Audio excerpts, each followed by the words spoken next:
أفحكم الجاهلية يبغون ومن أحسن من الله حكما لقوم يوقنون خذ العفو وأمر بالعرف وأعرض عن الجاهلين وإما ينزغنك من الشيطان نزغ فاستعذ بالله. نعوذ بالله من شرور أنفسنا وسيئات أعمالنا من يهده الله فلا مضل له ومن يضلل فلا هادي له. إخوة الإيمان السلام عليكم ورحمة الله وبركاته. adúpẹ́ ní ọ̀dọ̀ Ọlọ́run Ọba tí ó sì wá ní mùsùlùmí òdodo abẹ́ Ọlọ́run Ọba pẹ̀lú agbára rẹ̀ àti àánú rẹ̀ kí Ọlọ́run Ọba kó má mú wa kúrò nínú Islam. Ntí a fẹ́ sọ̀rọ̀ lé lérí òun náà ni al-Islamu wal-'ada, Islam àti àṣà. Islam òun náà ni ẹ̀sìn Ọlọ́run Ọba Allah, àṣà òun náà ni tí ẹ̀sìn bá lọ́wọ́ wa, àṣà òun náà ni tariqatu ma'ishati an-nas, ìlànà tí àwọn èèyàn máa ń lò tí wọ́n fi ń ṣẹ̀mí láwọn ìlú wọn, total way of life. Òun náà ni wọ́n ń pè ní àṣà. Àṣà tá a wí yìí gbogbo ìlú ló ní, àwọn Lárúbáwá ní tiwọn, àwa Yorùbá náà ní tiwa. ń bẹ nínú àwọn àṣà tó jẹ́ ti àdìọ́kàn láàrin ẹrú àtọlọ́run Ọba. ń bẹ nínú àwọn àṣà tó jẹ́ pé nínú wà lọ́wà. ń bẹ nínú àwọn àṣà èyí tó jẹ́ pé ó wà láàrin àwọn ìbánilò láàrin ara wa. A máa rí àṣà níbi aṣọ, a máa rí àṣà nínú wà, a máa rí àṣà nínú ayẹyẹ. Al-'adatu qisman, al-'adatu al-hasana wal-'adatu as-sayyi'a. Tá a bá ń sọ̀rọ̀ nípa àṣà méjì ló wà láyé, àṣà tó dáa àti àṣà yìí tí kò dáa. Ma huwa mawqif al-islami min al-'ada? Kí ni Islam sọ nípa àṣà? Kí ni Islam dúró lé lérí? Kí ni ọ̀rọ̀ Islam nípa àṣà? Tá a fi mọ̀ àṣà yìí tá a lè ṣe àti àṣà yìí tí a gbọ́dọ̀ ṣe. Àwọn àlùfáìsì nígbà tí wọ́n wòye wọ́n ní kákọ́lọ́ lè mọ̀ pé al-'adatun fikratun bashariyya, gbogbo àṣà lókàlùkù ìròrí ọmọ èèyàn ni. Amma Islam shari'atun rabbaniyya, Islam òfin Ọlọ́run Ọba látòkè sánmà. Àwọn àlùfáìsì wọ́n ní al-Islam yuqiru al-'adata al-hasana. Ṣe rí ẹ̀sìn wáyé, ẹ̀sìn Islam gbogbo tó bá ti jẹ́ àwọn àṣà tó dáa ẹ̀sìn ilẹ̀ ká máa ṣe. Wa yanfi al-'adata as-sayyi'a. Al-Islam ẹ̀sìn Ọlọ́run Ọba ó tako gbogbo àṣà tó bá ti jẹ́ àṣà tí ó dáa. La yanfi al-Islamu 'adatan illa fiha madarratun wa mafsadatun wa shaqawa. Ẹ̀sìn nídé kó sọ fún wa pé ká kó nídìí àṣà kan àbí kó jẹ́ pé ìnira ń bẹ lára àṣà yẹn, eré ibú ń bẹ ń bẹ, wàhálà ń bẹ ń bẹ fún wa. Idha ta'arada al-'adatu wal-Islam natruku al-'adata tasliman lillahi wa rasulihi. Idha ta'arada al-'adatu wal-Islam, tí àṣà àti ẹ̀sìn tí wọ́n bá ti fi eré gbára wọn, tẹ́sìn ní ẹ̀sìn tí àṣà ní ká má ṣe àbí tó jẹ́ pé àṣà ní ká ṣe ẹ̀sìn ní àgbọ́dọ̀ ṣe. Àwọn àlùfáà wọn ni natruku al-'adata tasliman lillahi wa rasulihi. A wà fi àṣà lẹ̀ nítorí pé ẹ̀sìn ju àṣà lọ, a kì àṣà sábẹ́ ẹ̀sìn. Àwọn àlùfáà ẹ̀sìn wọn ni al-'adatu la tuharrimu ma ahallahu Allah. Wọ́n ní àṣà ìlú kálukú lẹ́yìn bàtà ìgbà Islam kò tó bẹ́ẹ̀ kó ṣe ìtọ́lọ́wọ́n Ọba ṣe ní èèwọ̀ kó ṣe lẹ́tọ̀ fún wa. Wala tuhallil ma harramahu Allah. Àṣà ò tó bẹ́ẹ̀ kó ṣe ìtọ́lọ́wọ́n Ọba ṣe léèwọ̀ kó ṣe lẹ́tọ̀ fún wa. Àwọn àlùfáà ẹ̀sìn wọ́n ní tó jíjá ọmọ pàtàkì àṣà ó ní pé idha aqarra al-Islam 'adatan min al-'adat asbahat 'ibada. Wọ́n ní tí àṣà kan bá ń bẹ lọ́wọ́ wa tẹ́lẹ̀ bóyá lọ́wọ́ àwọn Lárúbáwá ni àbí lọ́wọ́ àwọn Yorùbá náà tá ń ṣe, tẹ́sìn wá dé tẹ́sìn ní ká máa bá a lọ, yóò wá kó láṣà, yóò wá di ìjọsìn fún Ọlọ́run Ọba Allah subhanahu wa ta'ala. ní tá àkọ́kọ́ gbọ́yé nínú àṣà àti ẹ̀sìn lélẹ̀. al-'adatul hasanatu aqarraha al-Islam. Wọ́n ní gbogbo àṣà tó bá dá tó bá là káyìí mu nínú wà nínú ṣíṣí, wọ́n ní ẹ̀sìn náà ó fi ilẹ̀ bẹ́ẹ̀, ẹ̀sìn ò takò. Àwọn àṣà tó bá dá ẹ̀sìn fi ilẹ̀ ká máa bá lọ, àwọn àṣà tí ò bá dá ẹ̀sìn takò. Ọlọ́run Ọba Allah subhanahu wa ta'ala ní sọ nínú al-Qur'an al-Karim, a'udhu billahi minash shaitanir rajim, khudhil 'afwa wa'mur bil 'urfi wa'rid 'anil jahilin. Ọlọ́run Ọba ní rẹ̀ ànábì máa ṣàmójúkò fáwọn èèyàn, wa'mur bil 'urf, máa wá àwọn èèyàn láṣẹ ìwà dáadáa nínú àwọn ìwà tó ti gbajúmọ̀ láàrin wọn tẹ́lẹ̀ tí wọ́n ti mọ̀ láwọn ìwà dáadáa. wa'rid 'anil jahilin, kó wá kẹ́yìn sí gbogbo àwọn tí wọ́n bá láwọn ní kò ní di àṣà jahiliya, àwọn àṣà yìí tí ẹ̀sìn takò. Ẹ̀yin ẹrúsìn Ọlọ́run Ọba, nínú àwọn àṣà tó dáa tí Ìsìlámù sì takò al-ihsanu ila al-walidayn, ká máa ṣe dáadáa sáwọn òbí wa. Ọlọ́run Ọba ní wa qada rabbuka alla ta'budu illa iyyah. Ibi Ọlọ́run Ọba mo ti ṣe ní ọ̀ranyàn fún yín kẹ́ má ṣe ẹlòmíì láyé tẹ́ wáyà fi Allah. Wa bil walidayni ihsana, kẹ́sì má ṣe dáadáa sáwọn òbí yín. gbogbo bó ṣe lò kí bàbá rẹ̀ rí ẹlẹ́bọ ni o kírísítẹ́nì ni o olóòṣà ni o oníbídíà ni o ọ máa ṣe dáadáa sí ẹ̀sìn tí ń ṣe lò ní tẹ̀lé tó bá tún wá jẹ́ ẹlẹ́sìn rẹ dáadáa wọn tún wá lékún á rí i pé eléyìí ti wà nínú àṣà tẹ́lẹ̀ nígbà ẹ̀sìn dé ẹ̀sìn fi lẹ́bẹ̀ẹ́ nínú àwọn àṣà tó dáa sulatul rahim ká máa da okùn ẹbí pọ̀ akọ́rọ̀ hali islam nígbà tí islam dé islam filẹ̀ wípé okùn ẹbí ọ̀dà púpọ̀ ọlọ́run bá Allah subhanahu wa ta'ala ó ní wattaqullaha alladhi tasa'aluna bihi wal arhama ẹ bẹ̀rù ọlọ́run ẹ sì bẹ̀rù okùn bí ìtumọ̀ ní pé ká ṣe àkólé kan lérí okùn ẹbí kó má jábọ́lẹ̀ Ànábì ní masarrahu an yubsata lahu fi rizqihi gbogbo èèyàn tí bá ń fẹ́ kọ́lọ́run bá máa gba àyè owó fóun arísìkí wa an yunassa'a lahu fi atharihi tó sì fẹ́ kọ́lọ́run bá kọjá kẹ́mi òun ó gùn ọ̀fẹ́ kẹ́mi rẹ̀ ó gùn falyasil rahima kó máa dokùn ẹbí pọ̀ ẹ̀rí pé ilẹ̀ Yorùbá bí nǹkan bá ṣẹlẹ̀ láàrin ẹbí á dìde ńlẹ̀ irú àwọn àṣà báyìí ẹ̀sìn filẹ̀ ká sì máa bá a lọ ọ̀tako ẹ̀sìn náà sì tako ìkàràmù dọ́yìí nínú àwọn àṣà tí ẹ̀sìn bá òun náà ni ká máa ṣàpọ́nlé àwọn àlejò nílẹ̀ Lárúbáwá gbogbo apátápátá la mọ̀ pé Lárúbáwá máa pààyàn lé a máa ṣàpọ́nlé àwọn èèyàn ó wà nílẹ̀ Yorùbá náà ká máa ṣàpọ́nlé àlejò nígbẹ̀sìn dé onímọ̀ kana yu'minu billahi wal yawmil akhir falyukrim dayfa gbogbo ẹ̀ tó bá nígbàgbọ́ nu Ọlọ́run bá àtijọ́ àlùkìyámà bó bá ti rá àlejò ọmọ àríkọ̀ máa rí o kó máa ṣàpọ́nlé rẹ̀ kó náwó fún kó ṣe gbogbo tó bá lágbára fún eléyìí tí ń bẹ́ẹ̀ tẹ́lẹ̀ kẹ́sìn tó dé nígbẹ̀sìn dé ẹ̀sìn filẹ̀ bẹ́ẹ̀ nínú ẹ̀ ziyaratul marid tàbá rí ẹnìkan tí ọ̀rẹ́ ká máa lọ lè kíra wa níbo lọ ń lọ nílọ́dọ̀ ẹ̀gbọ́n mi lọ́sibítà ni níbo lọ ń lọ nílọ́dọ̀ àbúrò mi ó wà nílé alágbo ni níbo lọ ń lọ nílọ́dọ̀ bàbá mi ọ̀rẹ́ ni ó wà nílé alákòólé kan pẹ̀lú ọ̀rọ̀ ká máa lọ lè bí aláàrẹ̀ wò nígbẹ̀sìn dé akọ́rọ̀ hal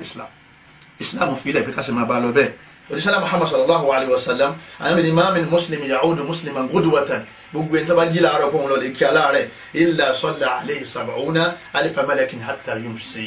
ẹni bá lọ lè wo aláàrẹ̀ láàárọ̀ kùtù 70,000 màláíkà oníyọ̀ máa ṣe àdúrà fún. nínú àwọn tó jẹ́ àṣà tẹ̀sán ọ̀tako talabul idhni min ahli al-arus ká lè gbà yọ̀ǹda lọ́wọ́ bàbá ìyàwó tá a fẹ́ fẹ́ eléyìí ẹ̀sìn kó gbé wá ó ti wà nínú àlàádà ó wà nínú àṣà tẹ́lẹ̀ gbàtí islam dé akọ́rọ̀dá dalik islam fi kalẹ̀ pé kọ́ máa bẹ̀bẹ̀ ọlọ́run bá sọ wá nínú al-Qur'an ọlọ́run ní fankihuhunna bi idhni ahlihin ẹ lọ lè fẹ́ àwọn obìnrin pẹ̀lú yọ̀ǹda àwọn aráalé wọn. nínú àwọn àṣà tí ẹ̀sìn bá tẹ̀sán ọ̀tako tó náà tako ẹ̀sìn tẹ̀sán fílẹ̀ nítorí pé àṣà tó dáa ni i'lanu nikah ká sọ fún àwọn ènìyàn pé afẹ́sẹ̀yàwó ẹ̀sìn kó gbé wá ẹ̀sìn bá ń lẹ̀ ni Ànábì sallallahu alaihi wasallam nígbà tá Ànábì wá dé Ànábì tó ń sọ fáwọn ìjọ rẹ̀ pé a'linu nikaha ẹ̀yin náà sọ fáwọn èèyàn pé ẹfẹ́sẹ̀yàwó wadribu dufu kẹ́sì lu dúfù yìí ọ̀dà gẹ́gẹ́ bíi bàndírì ni eléyìí àdúfù khasatun lin nisa fáwọn obìnrin nìkan ni o a gbọ́rí nínú hadisi kan a kà nínú tan sọ̀hábà kan ipe Ànábì jókòólẹ̀ wọ́n ń ṣèyàwó àtàwọn sọ̀hábà ọkùnrin àtọkùnrin wọn wá ń lùlù wọn ń jó àwọn obìnrin nìkan nígbà láàyè rẹ̀ wà fún láàrin ara wọn nínú kọ̀rọ̀ yàrá wọn mọ̀ jó láàrin ara wọn ń bẹ̀ bọ́kùnrin kan bá ti débò ti dè wọ̀ àbí kan dá dúró dúfù yìí òun náà ni wọ́n ṣòfin wa lérí tẹlifíṣàn eléyìí òun nìkan ni wọ́n ṣe ní ẹ̀tọ́ fún obìnrin mùsùlùmí láti máa lù tí wọ́n bá ń ṣe ayẹyẹ láàrin ara wọn. ta'amul urs káwá pé àwọn yẹn pé ẹ wá jẹun ìyàwó ẹ wá bá wa jẹun ẹ wá bá dunnú akọ́ra islam dalik islam ó fi díẹ̀ múlẹ̀ akọ́ra islam fi díẹ̀ múlẹ̀ pé kò sí tó burú ń bẹ̀. Rasul sallallahu alaihi wasallam nígbà anabi tí ń lọ́njọ́ kan anabi bá pàdé abdulrahman bin auf anabi ní aṣọ tó wọ̀ yìí ó sì jọ aṣọ àwọn ẹni tí wọ́n ṣe ṣèyàwó ó ní bẹ́ẹ̀ ni ó ní òun ṣe gbéyàwó láìpẹ́ yìí anabi ní awlimu wala bisha ó sì lọ́ọ́ lè payana kó o ṣe wàlímà kó o pè àwọn èèyàn jọ kọ́dà bó jẹ́ pé ewúrẹ́ nípa rẹ̀ bá ká ká jẹun papọ̀ yìí níbi ìyàwó ẹ̀sìn kó gbé wá nígbà ẹ̀sìn dé ẹ̀sìn filẹ̀ ká máa bá a lọ bẹ́ẹ̀. atafakhur bil bakarati inda al-arus ká bá ìyàwó nílé kẹ́nìkan kan mọ́ ti dọ́dọ̀ rẹ̀ kẹ́nìkan kan mọ́ ti bá a sùn kó tó di pé lọ lé ọkọ ẹ̀sìn kó gbé wá ó wà nínú tí àwọn ilẹ̀ Yorùbá ó wà nínú tí àṣà ilẹ̀ Yorùbá máa fi ń ṣe fáàrí tó fi jẹ́ pé tí wọ́n bá sinmi lọ lé ọkọ wọ́n fi aṣọ funfun wọ́n fi tẹ̀lé arábìnrin táwọn yìí wọ́n ju aṣọ funfun sínú ẹrù rẹ̀ ó bá ti wá dé ilé ọkọ gẹ́gẹ́ bá a ṣe gbọ́ lọ́wọ́ bàbá wa ńlẹ̀ Yorùbá wọ́n ní aṣọ yìí òní wọ́n tẹ̀sẹ̀ rí bẹ́ẹ̀dì tí wọ́n ti rí ẹ̀jẹ̀ ńbẹ̀ á jẹ́ pé arábìnrin yẹn ẹnìkan kò tí ì dọ́dọ̀ rẹ̀ rí ká má dọ́dọ̀ obìnrin ọmọge kó tó lọ lé ọkọ ẹ̀sìn kó gbé wá ńgbẹ́ ẹ̀sìn dé ẹ̀sìn rí pé àlàádà tó dáa ni ẹ̀sìn ọ̀fọ̀wọ́ sí pé ká má sí kíni ká má ṣerú nǹkan bẹ́ẹ̀ torí pé òun lọ́ dáa jù nítorí pé ẹ̀sìn sọ fún wa pé wala taqrabu zina innahu kana fahisha wa sa'a sabila. Ọlọ́run bá ní ẹ má ṣe ṣìnà kẹ́ tó lọ lé ọkọ, ẹ sì má ṣe ṣìnà tẹ́ bá dé lé ọkọ. Èyí torí pé ṣìnà ṣíṣe ojú ọ̀nà kan tó burú jáì ní kọ́lọ́n kọ́ sọ ẹnì kọ̀ọ̀kan wá níbẹ̀. Adamu isbal fi libas, kí awọsọ nílẹ̀ Yorùbá nínú àṣà ò ní pé kí ṣòkòtò ọmọ máa wọlé, ká sọ ọmọ máa wọlé. Nílẹ̀ Yorùbá a máa rí aṣọ tá ń pè ní kẹ́ńbẹ̀, àwọn aṣọ táwọn bàbá wa máa ń dá níjọ́ wọn, ṣòkòtò wọn ojúgun báyìí ní òde, kò ní wọlé, kò ní kọjá kókó ẹsẹ̀. Nígbẹ̀sìn dé Ànábì sọ fún wa pé izratul muslimi ila nisfi saq, aṣọ tí mùsùlùmí tó bá jọkùnrin bá wọ̀ bóyá ìró ni àbí ṣòkòtò ila nisfi saq, Ànábì ní èyí tó dáa jù òun náà ni pé kó wà ní ojúgun rẹ̀. Hadisi Abu Dawud ló gbà wá.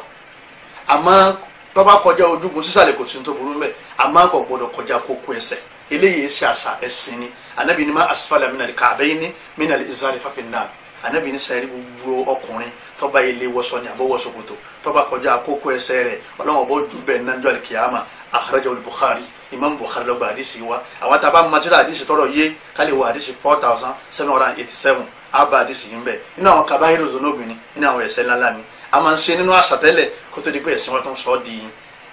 ẹ̀sìn fún wa. Ìpè ní bá ṣe kò ní jóná Ọlọ́run ọba. Ọlọ́mọṣà sọ wa ń bẹ o. Ẹ má máa sọ pé aṣọ ni òtó lásìkò Ànábì tí wọ́n fi ti ṣòkòtò wọn fi ń ṣe pínpín eléyìí nílẹ̀ Yorùbá kan kò bá láàká yìí mu.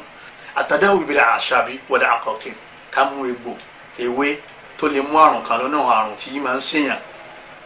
Ẹ̀sìn kó gbé wá ó ti wà nú àṣà tẹ́lẹ̀, ká máa ṣoògùn wòsàn. Àtàdáwì bil a'shabi wal aqaqil, ká mú egbò, ká mú inú rúnrún lọ, ká mú egbò, ká lò ó, ká fi mú erí fífọ́ lọ, ká mú egbò àbẹ́wé, ká ṣe é, ká fi mú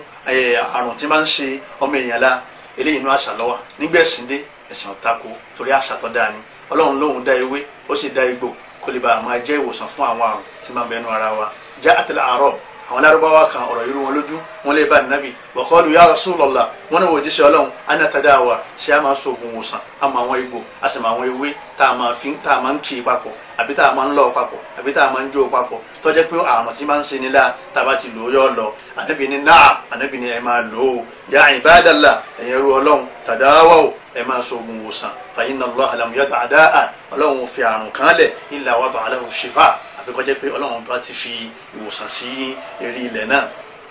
Nínú àríwáyà mi Ànábì ní alimahu man alimahu wa jahilahu man jahilahu, ẹni bá máa lọ́mọ ẹni tí ò bá máa kọ̀ máa nìyẹn. Àmọ́ ká wá mú ewé àkókò ká ikọ́lé, ká ní àbúrò ní wọlé, ká mú tàgírì ká júlẹ̀ láàrin ilé, èso kan ní jẹ́bẹ̀ ká júlẹ̀ láàrin ilé, ká ní àjẹ́ òní pa ni. Ipa ewé kò lè ká owó níní, ipa ewé kò lè ká ìṣọ́, ipa igbó kò lè mú kádàrá ẹni kó yí padà. Gbogbo eléyìí àdúrà la máa fi yanjú gbogbo àwọn eléyìí ni. Ló fi jẹ́ pé èyí yàtọ̀ sí oògùn. Wala yutawakkal ala shajar, àgbọ̀dọ̀ gbára ti igi, àgbọ̀dọ̀ gbára ti ewé, Ọlọ́run bá nìkan la máa ń gbára ti. Àtẹ́sìmíyá ká sọ ní lóko nílẹ̀ Yorùbá ó wà nínú àwọn àṣà tàti bá ńlẹ̀, kì í ṣe pẹ́sìn ló gbé wa. Àmúgbà tẹ́sìn dé Ànábì sallallahu alaihi wasallam, Ànábì yu'aqqu 'anil mawludi yawma sabi'i, a máa ń pẹ̀rẹ̀ fọmọ tá a bá bí jọ́ keje ni kì í ṣe jọ́ kẹjọ o. Wa yuhlaku, a sì fa èrí fún, wa yusamma, a fún lóko. Ẹ̀sìn gbó kọ wá pé ká máa bá a lọ ká máa sọ̀rọ̀ olóko kò bá láàká yẹn mú kéèyàn máa bẹ kọ́ máa ní ọkọ̀ tí ń jẹ́ illa al-asma al-muntasiba ila al-asnam, àfàwọn ọkọ̀ tí a bá fi ń tì sí bí eégún, a bá fi ń tì sí bí òòṣà, a bá fi ń tì sí bí àwọn nǹkan tí ọ̀tọ̀ lọ́wọ́ bá ẹgẹ́ bí àwọn ọkọ̀ tó gbajúmọ̀ nílẹ̀ Yorùbá. Nínú ẹ̀ ó ní ta'addudu zawjati, ká níyàwó jẹ́ ẹyọ kan lọ. Ìníyàwó jẹ́ ẹyọ kan lọ yìí kì í ṣẹ̀sìn ló gbé wa, ó ti wà nínú àṣà tẹ́lẹ̀ àti nínú ẹ̀sìn àwọn míì náà síwájú Islam. Nígbà tí Islam dé, Islam ò tako ipe ọkùnrin lè níyàwó ju ẹyọ kan lọ, àmọ́ obìnrin òun nìkan ni ó lè lọ́kọ méjì. Ìwọlé léyìí nínú ètò ayé gan àtètò làákàyè, àmọ́ ọkùnrin ó lè fẹ́ ìyàwó ju ẹyọ kan lọ. Nígbà tẹ́sìn dé, ẹ̀sìn ò tako, ẹ̀sìn gbé kalẹ̀ bẹ́ẹ̀, ó ní kò burú. Wọ́n pè nìkan ní Qais ibn Haris, ọ̀kan nínú àwọn sàhábà ni, ìyàwó mẹ́jọ lónìí. Nígbà tó gba Islam, Ànábì sallallahu alaihi wasallam sọ fún pé amsik minhunna arba'a, mẹ́rin ni kò mú nínú àwọn mẹ́jọ ìjọ yẹn, kó fáwọn yòókù kó dá wọn lọ́lá, kò fi wọn lẹ̀, torí nínú Islam ìyàwó wọn gbọ́dọ̀ ju mẹ́rin lọ. Wọ́n pè nìkan ní Ghilān ibn Umayya ath-Thaqafi, òun náà ìyàwó mẹ́wàá lónìí. Ànábì ní amsik minhunna arba'a, mẹ́rin péré ni ọlẹ́tọ̀ fẹ́ni tó bá jẹ́ mùsùlùmí òdodo, kò gbọ́dọ̀ kọjá mẹ́rin. Ẹ bá ṣéwù kan tó fẹ́ ìyàwó ju mẹ́rin lọ, àbáfà kan àbí ìmáàmù kan tó láwọn bá wọn ṣe yẹn bí wọn jọ Ọlọ́run, ẹ sọ fún iná máa palẹ̀ máa yà wọn jọ Ọlọ́run bá Allah subhanahu wa ta'ala. Ìyàwó mẹ́rin ò tó, kí ló tó kù lẹ́yìn rẹ̀? Ìyà lèyàn wà ní abẹ́lẹ́ ọ̀kọ́ lọ́mọ jẹ wá ń yà. وقال الله تعالى وما أرسلناك إلا رحمة للعالمين ọlọ́run bá ní anabi tó rán sáyé tó mùsùlùmí wa ìkẹ́ lòun fi rán òun ò ní kó wá takò gbogbo wa tó bá da lérí ilẹ̀ àwọn wà tẹ́jà anabi bá ní ká má wò àbáwọn aṣẹ́ta anabi bá ní ká má ṣe ní àwọn àṣà wa àjẹpẹ́ aburú ni. وما أرسلناك إلا رحمة للعالمين ọlọ́run bá ní àrán rẹ̀ Muhammad sí gbogbo ayé àbí kó jẹ́ ìkẹ́ fún wọn nínú ọ̀rọ̀ tó máa sọ àti gbogbo àwọn ìkìlọ̀ tó máa fún wọn. العادات السيئة المحرمة eléyìí ni àwọn àṣà tó jẹ́ èèwọ̀ nínú ẹ̀sìn Islam lẹ́yìn tó jẹ́ pé èèyàn ò gbọ́dọ̀ débẹ̀ Ọlọ́run Ọba ló ṣe é léèwọ̀ a ti sọ fún wa níbẹ̀rẹ̀ wípé àṣà tọ́lọ́run bá ṣe ní èèwọ̀ fún wa ìnira ń bẹ́ẹ̀ fún wa ni. wal-'adatu al-mu'aridatu lil-Islam hiya al-jahiliya gbogbo àṣà tó bá ti takò ẹ̀sìn òun náà ń pè ní jahiliya náà ń pè ní ignorance àìmọ̀kan. Ọlọ́run Ọba Allah subhanahu wa ta'ala ni wọ́n ń pè wá sákèsì Ọlọ́run Ọba ń pè wá sákèsì ní al-Qur'an Ọlọ́run Ọba ní afa hukmal jahiliyyati yabghun Ọlọ́run Ọba ní afa hukmal jahiliyyati yabghun ṣé àwọn ìdájọ́ àìmọ̀kan àwọn àṣà àìmọ̀kan ṣé àwọn ìdájọ́ yẹn ni àwọn ọmọ èèyàn tún máa tẹ̀lé ni wọ́n máa wá káàkiri. wa man ahsanu minallahi hukman liqawmin yuqinun Ọlọ́run Ọba ní kò sí ìdájọ́ tó dáa tó ìdájọ́ tó bẹ́ẹ̀ ni kò sí àṣà tó dáa tó àṣà tó Ọlọ́run Ọba fáwọn ìjọ tó bá ní làákàyè tí wọ́n bá ní ìdánilójú nípa Ọlọ́run Ọba Allah subhanahu wa ta'ala. Ànábì sallallahu alaihi wasallam Ànábì fi ní la yu'minu ahadukum hatta yakuna hawa'u taba'an lima ji'tu bi ẹnì kọ̀ọ̀kan yín ìgbàgbọ́ yín ò lè tí ì pé ó dìgbà tẹ́ bá tẹ ìfẹ́ nu yín ba sábẹ́ ìtẹ̀mí Ànábì mú wa ajẹ́ gbogbo ẹni tó bá ti pè rẹ̀ ní mùsùlùmí òdodo àwọn àṣà tá a fẹ́ kà yìí tí máa ti ń bẹ nínú ìwà yẹn àbí ń bẹ nínú iṣẹ́ yẹn àbí ń bẹ nínú àwọn ìta àti gbajúmọ̀ lérí ẹ̀ nínú ìlú wa àbí nínú agbègbè wa àbí nínú ilé wa kájú lẹ́nu torí pa àgbàfà Ànábì sallallahu alaihi wasallam. àkọ́kọ́ nínú àwọn àṣà tó jẹ́ èèwọ̀ nínú ẹ̀sìn òun ni ìbọ̀rìṣà ká máa bọ̀rìṣà ká máa sin igi ká máa sinrin ká máa sin òkè ká máa sin omi ká máa sin ọṣẹ ká máa pe àwọn wàlíì Ọlọ́run kan ṣàánú wa ká máa pe gbogbo àwọn màláíkà àwọn àlìjànú gbogbo àwọn eléyìí là ń pè ní òòṣà. àwọn ìjọ Ànábì sallallahu alaihi wasallam nígbà tá Ànábì bẹ̀rẹ̀ iṣẹ́ wọ́n ní aja'ala al-alihata ilahan wahida ṣé Muhammad tó dé yìí ní tó gbé dé yìí ní tó fẹ́ sọ fún wa nísìnyí ni pé wọ́n fẹ́ sọ gbogbo àwọn Ọlọ́run ọba wa tọ́pọ̀ yìí Ọlọ́run ọba oríṣiríṣi tí wọ́n sì nílùú Mákà wọ́n fẹ́ sọ di Ọlọ́run ọba ẹyọ kan ká má kọjú sí gbogbo àwọn Ọlọ́run tọ́pọ̀ mọ́ ká wá kọjú da ẹnìkan ṣoṣo. inna hada la shay'un ujab èyí tó gbé dé yìí èèmọ̀ ńlá ni o àṣà burúkú ni o èyí tá à ń ṣe tẹ́lẹ̀ yìí òun ló sì dáa jù òun láà máa ṣe bẹ́ẹ̀ náà nílẹ̀ Yorùbá náà tẹ́ bá sọ fáwọn èèyàn pé ẹ má pe ṣéwù mọ́ ẹ má pe àwọn wàlíì Ọlọ́run mọ́ ẹ má pe gbogbo àwọn àlìjànú mọ́ ẹ má pe àwọn màláíkà mọ́ Ọlọ́run ẹja máa pe kí ni yàtọ̀ láàrin àtẹni tí ń pe Jésù wọn ni ẹ̀fílẹ̀ bẹ́ẹ̀ àṣà wa nu báwọn bàbá wa ṣe ní ká máa wí nu wọn ní ká máa pa àwọn ẹni Ọlọ́run ọba kálẹ̀ bá rìnrìn lọ́wọ́ Ọlọ́run ọba nìrẹ́ Muhammad sọ fún gbogbo ará Mákà utul alayhim naba Ibrahim sọta nabi Ibrahim fún wọn idh qala li abihi wa qawmihi ma ta'budun nígbà tá nabi wa Ibrahim tó sọ fún àwọn ìjọ rẹ̀ tó sọ fún bàbá rẹ̀ náà ó pe bàbá rẹ̀ kalẹ̀ pé bàbá mi ẹ̀yin ìjọ mi ẹ̀yin èèyàn mi ẹ̀yin fámìlì mi ma ta'budun kí lẹ̀ wá ń sìn yìí qalu na'budu asnama wọ́n ní òòṣà ni àwọn ère ni tí wọ́n lójú tí wọ́n lè rí náà tí wọ́n létí tí wọ́n lè gbọ́rọ̀ wọ́n lè kú omi abágbé wọn sí wanadhallu laha akifi ìdí ẹ̀ làwọn máa ń pè sí òun làá sì máa ń bẹ̀ àwọn sì ní Ọlọ́run ọba tiwa qalu wọn panupọ̀ wajadna aba'ana kadhalika yaf'alun bá a ṣe bá àwọn bàbá wa tí wọ́n ń ṣe é nù òòṣà ni àṣà wa nù bí wọ́n ṣe máa ń ṣe mọ́ bí wá léèrè pé ṣé wọ́n ń gbọ́ àbí wọ́n rí wọ́n gbọ́ o wọ́n gbọ́ o wọ́n rí wọn ò rí o bá a ṣe bá àwọn bàbá wa tí wọ́n ń ṣe é nù àṣà ni àkọ́kọ́ àṣà tọ́lọ́ ń ṣe léèwọ̀ lérí ilẹ̀ ìbọ̀rìṣà ni Ànábì dídì ó dídì sọ fún àwọn ará Mákà ni ó ní yá ayyuhal kafirun Ọlọ́run bá ní sọ fún pé kul yá ayyuhal kafirun sọ fún wọn pé ẹ̀yin kèfèrí la a'budu ma ta'budun èmi ò ní bá yín ṣe àṣà òṣà yín tẹ̀ ń bọ̀ láyéláyé ẹ̀yin náà sì ní ṣe tèmi èmi náà ní ṣe tí Ànábì declare Ànábì sàlàyé bẹ́ẹ̀ ipe àṣà ni òun ní bá wọn ṣe. nílẹ̀ Yorùbá a máa wá pé àrùn ẹ̀sìn òpin a máa ń sọ̀rọ̀ ó lé kí ni jòrò òṣà ní jẹ́ bẹ́ẹ̀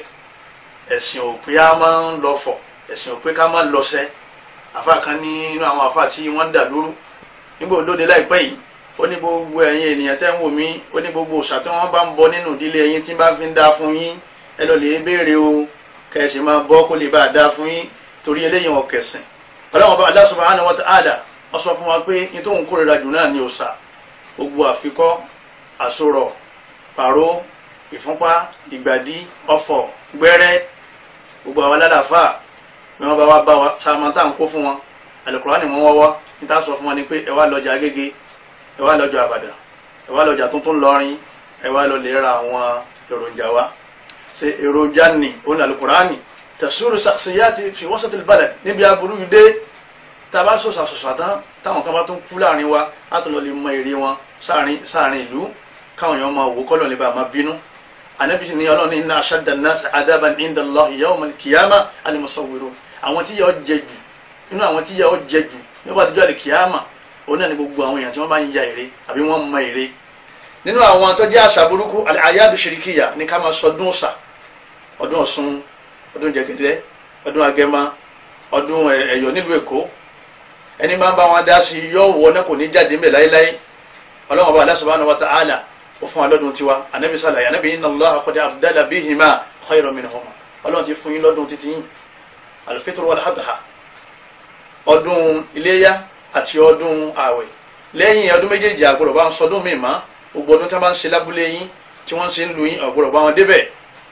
ọdún January 1st ọdún Christmas ọdún àwọn ẹlẹ́sìn mi tí ìṣẹlẹ́sìn wa ìwọ ní ká máa bá wọn sọdún lẹ́yìn ọdún léyà àtọdún ààwẹ̀ eléyìí ni ẹ̀sìn Ọlọ́run ọba lérí ilẹ̀ nasihatun lil hukam àwọn fásitì yìí sọ fún gbogbo àwọn ìjọba wa wípé gbogbo ènìyàn tí ń bá ń sọdún tí ń dí wa lọ́wọ́ nílẹ̀ Yorùbá bí wọ́n bá ń sọdún léyà gbogbo wa láàmú lọ títì kálukú ọmọ lọ kálukú fìrì láti rìn léjì títì tí wọ́n bá ń sọdún Christmas àwọn kìrìsìtẹ́nì wọn ò ní dẹnìkan láàmú àwọn náà máa lọ tí wọn kálukú ọmọ lọ ó ṣe jẹ́ pé tí wọ́n bá ń sọdún egúngún àbí wọ́n ń sọdún orò àbẹ́nìkan kú àbọ́bà kan kú wọ́n máa wá séde wọn ni ẹ gbọ́dọ̀ jáde ijọ́ mẹ́ta ẹ gbọ́dọ̀ jáde ijọ́ mẹ́rin ẹ gbọ́dọ̀ jáde ijọ́ méje ẹ̀yin ìjọba ẹ bá wádìí sí ọwọ́ ọ̀dọ́ àdédákẹ́ o ọmọ tó ní exam láàárọ̀ ọjọ́ tá a wí yìí wọn ní lórí exam ṣe aboyún tí ń rọbí ó lè kú síbi tí ń rọbí ńgbẹ́ ní ọba yọ ráyè lọ sí hospital ẹni tí ń travel ó lè mí ṣe flight ẹlòmíì tó ní nǹkan mí ṣe tó ṣe pàtàkì nínú ọ̀rọ̀ gbéṣẹ́ ayé rẹ̀ wọ́n máa di lọ́wọ́ àwọn àdákẹ́ gbogbo àtàjẹ́ ọba àlú nígbà tó jẹ́ pé ọ̀pọ̀lọpọ̀ wa náà mọ̀náfíkí ni wá àwọn gbogbo àwa àtàjẹ́ tàwa náà jọba àdákẹ́ àwọn lèmáàmù náà dákẹ́ níbo sì jẹ́ pé ọ̀pọ̀lọpọ̀ yín náà ibì kan náà lẹ̀ kókó tó ń pàdé tẹ́lẹ̀ jàmáà mùsùlùmí àwọn fásitì yìí sọ gbogbo ìséde bẹ́ẹ̀nìkan bá ń pè ọyá ẹ má jáde àwọ̀ jáde o a gbọ́dọ̀ bọ́ bàtà fẹ́nìkan a sì ní sí fìlà fẹ́nìkan obìnrin kan ò sì ní sí jàlẹ́báàbù rẹ̀ lójú fẹ́nìkan látara pé ń sọdún ẹbọ rẹ̀ kálukọ́ sọdún ẹ̀ lọ́tọ̀ọ̀tọ̀ bẹ́ẹ̀ bá fẹ́ séde ẹ séde mára yín ẹ máa gba bàtà lẹ́sẹ̀ àwọn ìjọ yín ẹ máa sí fìlà lẹ́yìn lérí gbogbo àwọn tó bá jọ yín ẹ máa sọ fáwọn tí wọ́n bá ń bá yín ṣẹ̀sìn pé kí wọ́n má kọjá bí tàwa mùsùlùmí ò ní jẹ́ bẹ́ẹ̀ abẹ́lẹ́ wọn kọ́lọ́run fi gbogbo àmànà alimuluku wal hukam ṣẹwárí tẹ̀yìn ọba àtẹ̀yìn gọ́fúnà wa àti gbogbo ẹ̀yin tẹ́ jẹ́ pírẹsidẹ́ǹtì àti gbogbo ẹ̀yin tẹ́ jẹ́ àwọn èèyàn ńláńlá honourables gbogbo àwọn senators tẹ́ ń lè bá wọn sọdún Ọ̀ṣun gbogbo ẹ̀yin èèyàn ńláńlá tẹ́ ń lè sọdún Olókun tẹ́ ń lè sọdún Òkè Ìbàdàn tẹ́ ìpèrè ayé ní mùsùlùmí ẹ̀yin mùsùlùmí inú wọn ní ń bá wí o Ọlọ́run ọ̀bẹ nìkan ṣe déédéé bí ẹbọ o Ọlọ́run ọba ti yín jẹ́ oníṣọ́fà nàbí oní la'in ashrakta la yahbatanna amaluka tọ́ bá ìṣòṣà wọ́n sì ba titi ẹ jẹ́ tọ́ bá ṣẹbọ ń ba gbogbo tó ṣe jẹ́ gbogbo yìí tẹ̀ ń ṣe bó ṣe dáa tó bẹ́ẹ̀ bá tún bá wọn sọdún Ọ̀ṣun iná lè lọ ibà ti kú o Ọlọ́run bá lọ́sọ bẹ́ẹ̀ ní Al-Qur'an tọ́lọ́ Ọlọ́run ọ̀bẹ nìkan fi ṣe déédéé bẹ́ẹ̀ ó ní ya ayyuhal ladhina amanu taqullaha haqqa tuqati ẹ bẹ̀rù Ọlọ́run bá o wala tamutunna illa wa antum muslimun ẹ bẹ̀rù Ọlọ́run bá bó ṣe kẹ́ bẹ̀rù ẹ gbọ́dọ̀ kú wala tamutunna ẹ gbọ́dọ̀ kú illa wa antum muslimun àfi kẹ́ kú sínú Islam nídìí bẹ́ẹ̀ kò sí tọkọ Ọlọ́run pẹ̀lú gbọ́ ọba kan níbo tíjọba ni wọ́n ní ọ̀sà gbọ́dọ̀ wá ṣe lẹ́yìn náà ni bọ́ba mọ̀ pé ọ̀ṣọ́ ṣàlẹ́yìn ọba ya ìbò wọn lọ́ba o bọ́ba jọba tán pẹ̀lú ọ̀sà inú náà lọ́ọ́ lè darí sí Ọlọ́run bá lọ sọ bẹ́ẹ̀ ó ní inna Allaha la yaghfiru an yushraka bihi òun ní sàforíjì fún gbogbo ẹni ọba ṣe ẹbọ wa yaghfiru ma duna dhalika liman yasha bẹ́ẹ̀ bá ṣẹ̀ṣẹ̀ ní ọba òun Ọlọ́run bá òun lè fẹ́ríjì wa man yushrik billah gbogbo ẹni tó bá ṣe òṣà pẹ̀lú Ọlọ́run ọba faqad iftara ithman azima ẹ̀ṣẹ̀ ńlá tó tóbi tí ò ṣírú ẹ̀ mọ́ òun náà ni ó ti dání jàmáà mùsùlùmí nínú àwọn nǹkan tó jẹ́ àṣà òun náà ni asihru ogun shirkun akbar ó wà ní àwọn ẹbọ ńlá ni ogun ìbí àlìjánu ní sẹ́ni jẹ́ bẹ́ẹ̀ ogun ní ṣiṣẹ́ lára ọṣẹ ogun ní ṣiṣẹ́ lára pàró gbogbo wa nílẹ̀ Yorùbá àṣà tó gbajúmọ̀ ni pé gbogbo tí máa ń ṣe wá ẹ̀jẹ̀ àlọ́lẹ̀ lógun ṣe ti ṣogun mọ bàbá kan báyìí èmi náà máa ẹ̀jẹ̀ adébẹ̀ ọmọ wa káàkiri àṣà burúkú ni tí mùsùlùmí gbọdọ̀ mú kó nù wá rẹ̀ Ọlọ́run bá Allah subhanahu wa ta'ala ó fi yé wa kó gun wa ọ̀mẹ́sàrì náà fàtà àti fẹ̀lẹ̀ ọkọ̀ kí ní jẹ́ báwọn Ọlọ́run sọ fún Rasulu pé èrè ànábì fi mí wàsọ níbi aburú àwọn tí wọ́n máa ń tutọ́ sínú nǹkan tí wọ́n bá dì kí ni wọ́n ń dìjà máa mùsùlùmí gbógun ni ọ̀wá ń pété lónìí ọmọ sọ̀gùn àṣà burúkú ni ẹni bá ń sóògùn kèfèrí ni anabi ni man aqada uqda ẹni bá dín kankan jọ thumma nafatha fiha tọ́wá tuntun sí ọ̀pọ̀ fọ́ sí ọ̀fọ̀ gbajúmọ̀ ọ̀fọ̀ ń jẹ́ ègèdè ń bẹ ń sì máa jẹ́ bọ́lọ̀ ń bá fẹ́ àmẹ́ni bá ń pa ọmọ náà ni anabi ni ẹni tó bá dín kankan jọ tí wọ́n fẹ́ kankan sí faqad sahara ó ti ń sóògùn wa man sahara ẹni bá ń sóògùn faqad ashraka ó ti dẹlóòsà ó ti ṣe ẹbọ pẹ̀lú Ọlọ́run wa man ta'allaqa shay'an ẹni bá fẹ́ mẹ́rẹ̀ kọ́sìn kankan ipe nǹkan yìí ní sọmi nǹkan yìí ní mọ́wọ́ wá nínú ilé rẹ̀ wọ mùsùlùmí wọn náà máa ń tọ́ fẹ̀mí tẹ̀ nítorí wọn máa ń ṣe tọgbà pàwọn kan ní ń ṣe anabi ni wukila ilayhi Ọlọ́run wọn yọwọ́ nú ọ̀rọ̀ rẹ̀ yóò wá dáadáa ọ̀sẹ̀ rẹ̀ tí ń fi ń wẹ̀ ni yóò dáadáa ìgbàdí rẹ̀ yóò dáadáa àwọn jàmá rẹ̀ tán jọ ń ṣẹgbẹ́ awo ẹ máa wá ṣe àwọn yẹn lọ́nà àwọn bàbá aláwo tí wọ́n fẹ́ kú nú ìgbàlẹ̀ nígbà wọn ti ń rin yín láàrin wọn kò jẹ́ káwọn náà lè túwọ́ mọ́ Ọlọ́run sì ń sọ fún wa nílànà Qur'an Ọlọ́run dẹ̀ ń sọ fún wa ó ní wala yuflihu sahiru haythu ata Ọlọ́run bá ní gbogbo ológun ní jèrè bàbá jèrè láàárọ̀ kò ní jẹ lọ́sàn ṣàtúntọ́ alọ́wà ẹ lọ lè wo jàmá mùsùlùmí àṣàbù ni nínú àwọn àṣà tó gbajúmọ̀ òun náà ni at-tatayyur wa tasha'um bi mar'i aw bi masmu'i min at-tuyur wa ghayriha ká máa fi ìdarí ẹyẹ ó wà nínú àwọn àṣà alẹ́ lárúbáwá tẹ́lẹ̀ ànábì lọ pa gbogbo ẹ̀rẹ́ ká máa fi ìdarí ẹyẹ ká máa fi ìdarí àlámọ̀rí ayé wa bẹ́ẹ̀ bá lọ̀tún nǹkan báyìí lọ́gbà lérò bàbá lọ́sì nǹkan báyìí lọ́gbà lérò bẹ́ẹ̀ bá kí wájú ilé wọn bàbá yóò ẹnìkan kú nínú ilé ni bẹ́ẹ̀ bá kí níwájú ilé kan wọn ni ẹnìkan jásẹ̀ ẹnìkan kú nínú ilé yẹn ká máa fi àwọn ẹranko ká máa fi ṣèdarí ayé bí kéèyàn máa lọ kí àwòwá aláǹtakùn kọta òwúdìyàn kéèyàn wá padà sílé jìsín gbogbo àwọn alásàlátù gbogbo àwọn jàmá mùsùlùmí àṣàwọn tó kù lára wa náà á padà sílé bàbá fẹsẹ̀ òsìkọ á padà sílé níbo lọ ń padà sí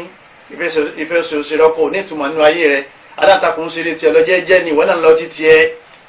àwọn pẹ̀lú tàtọ́ yúrùnù èèwọ̀ ni inú àṣà burúkú tó wà nílẹ̀ Yorùbá ni nígbà náà ni ká máa sọ pé tí kíní kan bá mí nínú ara wa ẹgbẹ́ kan bá mí nǹkan báyìí lọ́gbà lérò ìdáhàtàlájà àbí ká pé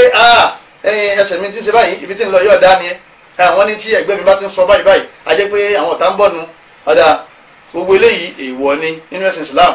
Ọlọ́run bá Allah subhanahu wa ta'ala ṣe léwà Ànábì ní at-tiyaratu shirkun Ànábì ní ká máa fi àwọn ẹ̀dá Ọlọ́run ẹyẹ nàbí nǹkan míì ká máa fi darí ìgbésí ayé wa nílẹ̀ Yorùbá ọmọ bá bọ́lẹ̀ lẹ́yìn yàn wọn ni wàhálà ti dé o àdánwò ti bá o àfi kọ́ lọ sáàrin ọjà kọ́ lọ lè sàwọn ètùtù kò sí ètùtù kan tó ṣe wọ mùsùlùmí bọ́mọ rẹ bá bọ́lẹ̀ bó ṣe mú fídà rẹ fídà ọmọ rẹ ti fi mú mi bẹ́ẹ̀ náà ló gbọ́ ọmọ ńlẹ̀ ó sì gbé sẹ́yìn kankan ò ní ṣe é òsì nígbàgbọ́ ní Ọlọ́run ọba nìkan kan ò ní ṣe é bí wọ́n kan bá ṣubú bí wọ́n náà dìde nígbà ọmọ rẹ ṣubú ó sì gbé ńlẹ̀ gbogbo àwọn àṣà burúkú báyìí ń máa ń ba àkídà jẹ́ ni ń máa ń ba ìgbàgbọ́ jẹ́ ni àṣà tí ọ̀dà ni ó wà lásìkò àwọn Ànábì Musa alayhi salatu wassalam Fir'aun pẹ̀lú àwọn ìjọ rẹ̀ tí nǹkan kan bá ti ṣe wọ́n àwọn ìjọ Fir'aun táburú kan bá ti ṣe wọ́n wọ́n ní Ànábì Musa ló fi sàwọn wa in tusibhum sayyi'a Ọlọ́run bá ní tí aburú kan bá bá wọn yatatayyaru bi Musa wa man ma'a wọ́n máa rò rò sí Musa àtàwọn ìjọ rẹ̀ pé àwọn jàmáà Musa wò wálẹ̀ kan wíwò tí wọ́n wà lọ́jọ́ kíkà bá yọ sẹ́lẹ̀ radda Allahu alayhim Ọlọ́run bá fún wọn lẹ́sìn ó ní ala innama ta'iruhum 'inda Allah Ọlọ́run bá ní ṣe rí ìtọ́wá báyìí ní látọ̀dọ̀ mi ló ti wá gbogbo tó bá ti bọ́ àtọ̀dọ̀ Ọlọ́run ni kò ní ìbátan pẹ̀lú nǹkan kan tó ń rí àbí tó gbọ́ walakinna aktharahum la ya'lamun Ọlọ́run bá ní ṣe rí ọ̀pọ̀lọpọ̀ àwọn ọmọ èèyàn olóògbé ni wọ́n la ya'lamun òpè ni wọ́n la ya'lamun wọn mẹ́ni tí ń jọ́ lọ́wọ́ bá kò sí darí ayé rẹ̀ lọ́wọ́ ẹnìkan kan lọ́wọ́ nǹkan kan àbí lọ́wọ́ Allah subhanahu wa ta'ala nínú àwọn àṣà tẹ̀sìn tako tí ń bẹ lérí ilẹ̀ iddi'a'u ilm al-ghayb wa dhahabu ila al-'arraf ká máa sọ pa àmà kọ̀kọ̀ ká máa dàfa èyí ń bẹ́lẹ̀ Yorùbá nígbẹ̀sìn dé ẹ̀sìn tako ká máa dàfa ká máa dọ̀pẹ̀lẹ̀ èmi ọmọ bí àwọn afáàtì rí o wọn ní ìsáàbù ní al-hisab ilmul hisab níbo lẹ ti rí yìí ní al-Qur'an níbo lẹ ti rí nínú sunna ẹni tí ń wo ìsáàbì àtẹni tí ń mú tẹ̀sùbá àtẹni tí wọ́n mú tẹ̀sùbá lọ́dọ̀ rẹ̀ àtẹni tí ń gbé kọ́ọ̀pù kalẹ̀ èyí ń kọ́lẹ̀ Káírò dáadáa bẹ́ẹ̀ bá mu tí tán sí wọn ni kó gbé kọ́ọ̀pù wá ó wà ń Káírò ó wà láwọn olùdarí mi náà tẹ́lẹ̀ tí wọ́n nu kọ́ọ̀pù wọ́n máa ń sọ ń tọ́jú àti ń tó ṣe àtọkọ̀ ìyá ẹ̀ àwọn náà ń dafa ni gbogbo wọn ń dafa ni àkọsẹ̀jáyé ẹni tí ó bá yín wọ àkọsẹ̀jáyé sóhun gan fún rẹ̀ rí náà sọmọ tí ó ṣe lọ́la ẹni tí ó wọlé tí ó pẹ̀ta àwọn wálé ẹni tí ó wọlé tí ó pẹ̀ta àwọn wálé wọ́n bá àmọ́ ní tún béèrè ẹni tí ó máa béèrè pé ìyàwó àti ìyáálé tí wọ́n rojọ́ lọ́dọ̀ rẹ̀ yóò ní wọ́n rojọ́ kí ni ń bi wọ́n lẹ́jọ́ fún ẹyẹ kó ti máa ń tí kálukú ṣe fúnra wọn kọ́kàn ní wọlé jẹ̀bi ẹni tí ń gbóhùn máa kọ̀kọ̀ yìí ẹ bá ń bí léèrè ẹni ta ni president 4011 ò lè máa ẹni irun mélòó ló wà lérí rẹ̀ kọ́ bá yín kà á irùngbọ̀n mélòó ló ní níjó ní ó kú gan kò sẹ́ni tó máa ń tọ́pa máa fọlọ́run Allah subhanahu wa ta'ala níbẹ̀ ẹ̀sìn dé ẹ̀sìn ṣe léwọ̀ pé àṣà burúkú yìí ẹ gbọ́dọ̀ ṣe bẹ́ẹ̀ mọ́ ẹ gbọ́dọ̀ lọ lè wò ẹ sì gbọ́dọ̀ fi ṣiṣẹ́ ṣe ó ní wa indahu mafatihul ghaibi la ya'lamuha illa hu gbogbo tọ́pa mọ́ ọlọ́run bá ní kò sẹ́ni tó máa fi mí nìkan illa hu ọlọ́run nìkan ló máa àmọ́ pọ̀lọpọ̀ wọn máa làdìjànú o àwọn àdìjànú ìyàwó Aisha sọ fún Ànábì onírà Ànábì ọlọ́pọ̀lọpọ̀ wọn gbà mí wọn máa sọ nǹkan míì tó sì rí bẹ́ẹ̀ Ànábì ní wọ́n ń gba information wọ́n ń gba ọ̀rọ̀ lọ́tọ̀dọ̀ àdìjànú tí ń bẹ ń kàràkàrà ni àdìjànú tí ń bá yín rìn oníwọ̀n bèrè ọkọ̀ ìyá rẹ̀ lọ́wọ́ rẹ̀ àdìjànú tí ń bọ̀ rìn ọmọ ọkọ̀ ìyá rẹ̀ ọmọ ọkọ̀ bàbá rẹ̀ ọmọ ọmọ tó fẹ́ tọ̀ padà fẹ́ mọ́ gbogbo ẹ̀ ní ó ṣàlàyé fún wọn ẹ̀yin mùsùlùmí àṣàbù ni máa ń da ayé yẹn rú ni ẹni bá ń wọṣẹ́ Ànábì ní máa ń ataka ìnà ẹni bá lè bá gbogbo àwọn bàbá tá ń da ọ̀pẹ̀lẹ́lẹ̀ fasadaka ó sì gbàgbé tí wọ́n wí bẹ́ẹ̀ ni fasadaka wo bima yakul ó gbà pé bẹ́ẹ̀ ni faqad kafara bima unzila ala Muhammad Ànábì ni ó ti di kèfèrí pẹ̀lú Al-Qur'an ó di kèfèrí pẹ̀lú Ọlọ́run pẹ̀lú àyàtà kàṣíwájú yìí kò nírun mọ́ Abu Dawud ló gba hadithi wa ali nínú hadithi 3904 Ànábì sallam nígbà tí ó fẹ́ wọ Mákà ẹ rí pé Uthman lọ wọn ò rí mọ́ wọ́n wá sọ pé wọ́n ti pa Ànábì sallallahu alaihi wasallam Ànábì wa ní tó kù náà ni pé káwa náà ká múra ká lọ lè bá wọn jagun ní Uthman bá yọ Ànábì ọmọ pé wọn pa nígbà wọn parọ́ ọmọ yàwó Aisha Ànábì ní kọ́ máa lọ lé bàbá rẹ̀ wọn parọ́ sinimá ya lọ́mọ sábà kẹyà náà at-tahira al-mutahhara ẹni tọ́lọ́wọ́n bá ti sànú Ànábì ní kọ́ máa lọ lé wọn náà tọ́lọ́wọ́n fi dá sí Ànábì ọmọ tó ṣẹlẹ̀ Yakub alayhi salatu wa salam Ànábì ọlọ́ni ó sunkún fún wọn pa Ànábì Yusufu ṣé wọn pa lóòótọ́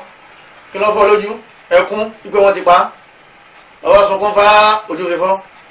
ó padà wá rí Ànábì Yusuf Ànábì Yusuf ń bẹ ní Cairo Ànábì Yakub ń bẹ ní Palestine kò jù Ìbàdàn sẹ́kọ̀ọ́ lọ Ànábì Yakub ọmọdé ṣẹlẹ̀ làfà kan wá pé òun máa ń jẹ́ ṣẹlẹ̀ irọ́ nípa wàláhì tàláhì summa billahi la ilaha illa huwa irọ́ nípa àmọ́ tí wọ́n bá lọ àwọn àlìjànú tí wọ́n ń béèrè information yìí lọ́wọ́ àlìjànú kò ní jẹ́ mọ̀ gbọ́dọ̀ ni wọ́n ń pa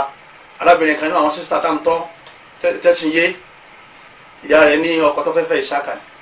olóhùn sì lọ lè wò lọ́dà fàtọ̀ sẹ́yìn pé ìwé ẹ̀yà àfáà yìí náà lẹ́ ń da gbogbo nǹkan rú lẹ́ẹ̀jọ́ rò yíbo àwọn ìyá tó wọ́n wá dọ̀ yìí arábìnrin bá lọ lè bá ìyá ó ní ìyá mo ti ṣe istikhara mo ti ṣe rákà méjì tó bá da yọjọ kọ mi tí ó bá sì da tó ọlọ́wọ́n bó fún mi lẹ́lòmí ìyá ni òyòdì dákẹ́ ń bẹ̀ yín ọ̀dà kankan mọ̀ mo ti sọ fún àfáà mi ti bá ń wò ó wá ní sáàkà tó mú wà wọn ní sáàkà wọn kì í sọkọ rẹ ọmọ ní ìyá àfa òrí náà wọ́n ní dákẹ́ bẹ́ẹ̀ wọn ò rí náà kí ni àwọn tí wọ́n ti máa rí náà fún gbogbo àwọn èèyàn ọmọ ní ọ̀dà ẹbí àfa ẹni bọ́lá ńkọ́ ṣé bọ́lá dáa nígbà tí wọ́n dọ́dà àfa ìyá ní ẹ̀bá wo bọ́lá ọmọ yìí kò fẹ́ gbà tó máa wo bọ́lá náà bóyá yìí wọ́n bọ́ sí nígbà tí ìyàwó wo bọ́lá àbí nígbà tí àfa fẹ́ wo bọ́lá àfa ní bọ́lá yìí kún dáadáa òun gan lọ́kọ rẹ̀ tọ́yìn àwa látòdì ọ̀run nígbà ìyá sọ fún ọmọ ní ẹ̀rọ làfa yìí ń pa orúkọ ọkọ mi ẹlẹ́ẹ̀kejì ní jẹ́ bọ́lá orúkọ ọkọ mi ẹlẹ́ẹ̀kejì òun ní jẹ́ bọ́lá ìyẹn máa ń pè ní sáàkà yìí tó máa ń pè ní bọ́lá ń gbà mí òun náà ni mo tún ní ẹ̀dà ní irọ́ nípa. nínú àwọn àṣà burúkú jàmá mùsùlùmí òun ni taghyirul qadar ká gbà pé wọ́n yí kádàrá wọn ní ìyàwó rẹ̀ nílò kádàrá rẹ̀ ẹ̀gbọ́n rẹ̀ nílò kádàrá rẹ̀ wọn ní bó ṣe wà wọn àbúrò rẹ̀ nílò kádàrá rẹ̀ gbogbo eléyìí kò sí nínú ẹ̀sìn Islam yamhullahu ma yasha ọlọ́run ní ń pa èyí tó bá fẹ́ rẹ́ wa yuthbitu òní fi èyí tó bá fẹ́ yóò fi ilẹ̀ wa indahu ummul kitab ọlọ́run ní kádàrá yín ọwọ́ òun ní tẹ́ra rẹ̀ wá ẹ̀gbọ́n rẹ̀ àbábòrò rẹ̀ tán ni wọ́n lo kádàrá yín sọ́dọ̀ sọ́mọ kejì ni ogun kínní ogun kejì ogun kẹta ọwọ́ lọ sọ́mọ kejì lọ́wọ́ lọ ilé aláràṣẹ ọlọ́run ọwọ́ lọ lè gbé tẹ́ra kádàrá wọn yí padà ń bẹ̀ ọlọ́run ọba Allah subhanahu wa ta'ala òun náà lọ́ba tí a máa ń sìn ọ̀kan nínú àwọn akọrin ọ̀mùtí nílẹ̀ lẹ́kọ̀ọ́ ń bí ó ní ayé ò lè yí kádàrá dà ọwọ́ agbo ni wọ́n lè fà sẹ́yìn ẹ dákun wọn ò lè yí kádàrá àmọ́ wọ́n lè fọwọ́ agbo tí wọ́n bá ti fọwọ́ agbo kí ló tún kù mọ́ wọn ò tí ì yí ọ̀rọ̀ akọrin àti wèrè ọ̀rọ̀ wọn yàtọ̀ síra wọn nídìí bẹ́ẹ̀ kọ̀sẹ́ni tí ń fagbó kan sẹ́yìn ọlọ́run ní kọ́ bẹ́ẹ̀ kó tún àlámọ̀rí rẹ̀ ṣe nínú àwọn àṣà tẹ́sìn tako al-'adatu sayyi'a fi tahaya òun náà ni àṣà bá a ṣe kiri ẹni nílẹ̀ Yorùbá ká kíyàn ọwọ́ àánú ẹ̀sìn idha huyyitum bi tahiyya fahayyu bi ahsana minha aw rudduha ọlọ́run bá ní bí wọ́n bá kíyìn ẹ̀yin náà kí wọn dáadáa pẹ̀lú assalamu alaikum wa rahmatullahi wa barakatuh wa alaikum assalam wa rahmatullahi wa barakatuh nílẹ̀ Yorùbá kálukú ló ní bá a ti kíra àwọn aláwo oníbi wọn ṣe ń kíra wọn gbogbo àwọn ní ìmùlẹ̀ oníbi wọn ṣe ń kíra wọn ẹni bá ti jẹ́ mùsùlùmí á pa kíkì yẹn ti á wà mú kíkì ti ọlọ́run Allah subhanahu wa ta'ala èwo ni kíkì ó dà ní ká sálámà síra wa lérí ìdúró ká sálámà síra wa tá a bá pàdé ara wa lérí ìdúró bàbá ò ní bẹ̀rẹ̀ fọ́mọ ẹ̀ ọmọ náà ò ní bẹ̀rẹ̀ fún bàbá ẹ̀ kò sí tí ń jẹ́ bẹ́ẹ̀ láàrin àfa àtọmọ kéwú, kò sí tí ń jẹ́ bẹ́ẹ̀ láàrin ẹ̀gbọ́n àtàbúrò, kò sí tí ń jẹ́ bẹ́ẹ̀ láàrin ìyá àtọmọ, kò sí tí ń jẹ́ bẹ́ẹ̀ láàrin ọ̀rẹ́ àtọ̀rẹ́ sájọ́ sàpọ́nlé ara wọn. á dùn kíra pé assalamu alaikum wa rahmatullahi wa barakatuh. eléyìí ni ti Ọlọ́run Ọba, ó ní tẹ̀sán Ọlọ́run Ọba. nílẹ̀ Yorùbá a máa dọ̀bálẹ̀, wà ní ò ní dọ̀bálẹ̀ kó kí bàbá lábúlé, ọmọ yìí ò ní dọ̀bálẹ̀ fún mi, ó sì ṣépele ọ. Ó yẹ kí bàbá wọn kọ́kọ́ gbẹ́sìn yìí. àwọn olóòṣà máa ń dọ̀bálẹ̀ fúnra wọn, àwọn tí èsì mùsùlùmí wọn lè máa kúnlẹ̀ fúnra wọn. wọ́n kúnlẹ̀ tẹ́lẹ̀ wọn ò kúnlẹ̀, wọ́n dọ̀bálẹ̀ ọ̀rọ̀ tí wọ́n dinú jahannama. àmọ́ mùsùlùmí òdodo, Ànábì sallallahu alaihi wasallam, Ànábì ní ma min muslimayni yaltaqiyani, gbogbo mùsùlùmí kọ̀ọ̀kan tó bá pàdé ara wọn fayatasafahani tí wọ́n bára wọn lọ́wọ́ lórí ìdúró báyìí illa ghufira lahuma qabla an yatafarraqa. Ọlọ́run ṣàforíjì fáwọn méjèèjì kan tó kún yà. ẹ rí i pé Ànábì ọ̀dà kọ ìkúnlẹ̀ àti ìdọ̀bálẹ̀ ń bí. hadith Anas ètò hàn jù nínú hadith tó lè jẹ́ oyè ọ̀pọ̀lọpọ̀ àwọn afáàtàn sàtàkù àbá ọ̀pọ̀lọpọ̀ àwọn mùsùlùmí tọrọ òye. òun náà ni Anas ibn Malik ọmọ ọ̀dọ̀ Ànábì ni olóhùn tó kọlẹ́gbẹ̀ẹ́ Ànábì ó ní jaa rajulun, arákùnrin kan bá dé ó ní ya Rasulullah, òjíṣẹ́ Ọlọ́run, ar-rajulu minna yalqa akha, ọ̀pọ̀lọpọ̀ wa nínú àwọn ọmọ ìyá wa a máa ń pàdé ara wa. tí arákùnrin wa tó bá pàdé ọ̀kan náà ọmọ ìyá rẹ̀ àwọn sadiqahu abọ́kan náà àwọn ọ̀rẹ́ rẹ̀ ayanhani lahu, ṣé kọ́ tẹ̀ fún o lè má tó rùkú ó sì lè tó rùkú, ayanhani lahu, ṣé kọ́ tẹ̀ fún. qala Ànábì ní la, Ànábì ní kò gbọ́dọ̀ tẹ̀. wọ́n ní afayaltasimuhu wa yuqabbiluhu, ṣé kò dì má gbàgbé báyìí mára kó kíṣẹ̀ lẹ́nu. Ànábì ní la, kò gbọ́dọ̀ dẹ́yìn náà wò. qala fayakhudhu biyadihi wa yusafihu, ṣé kò bà lọ́wọ́ kò gbà lọ́wọ́ ń báyìí kò bà lọ́wọ́. qala na'am, Ànábì ní eléyìí gangan ni ó wà nínú lànà tèmi. na'am hadithun hasanun rawahu Tirmidhi, hadith hasan Imam Tirmidhi ló gbà wá. wal hadithul hasan yuhtajju bihi, gbogbo hadith tó bá jẹ́ hasan òun ló wà lẹ́yìn sahih, a máa fi ń dájú ẹ̀sìn lọ́dọ̀ àwọn àlùfáà tí kí ó bá yé. wa ma atakum rasulu, Ọlọ́run bá ní gbogbo tá Ànábì bá ti sọ pé kẹ́ ẹ máa ṣe fakhudhu, ẹ máa ṣe o. wa ma nahakum anhu fantahu, nítorí bá ní ẹ má débẹ̀ ẹ má ṣe tẹ́ bá jọmọ lẹ́yìn lóòótọ́ fantahu, ẹ kó mẹ́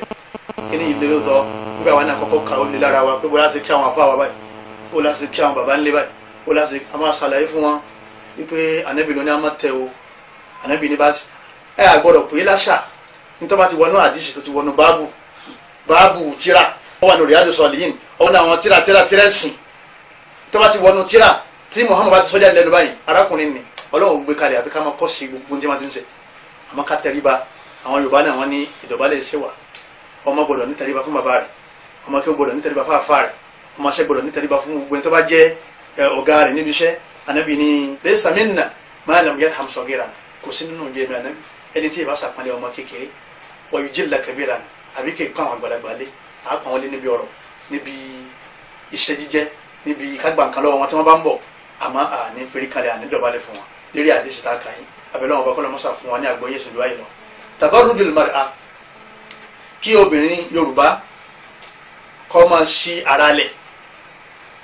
eléyìí náà nínú àlàádà ni, àṣà ni. wọn ní kí ló burú mẹ́, ìwà ayé sẹ́nsẹ́ náà. nílẹ̀ Yorùbá ìró àti bùbá àwọn máa ń ro,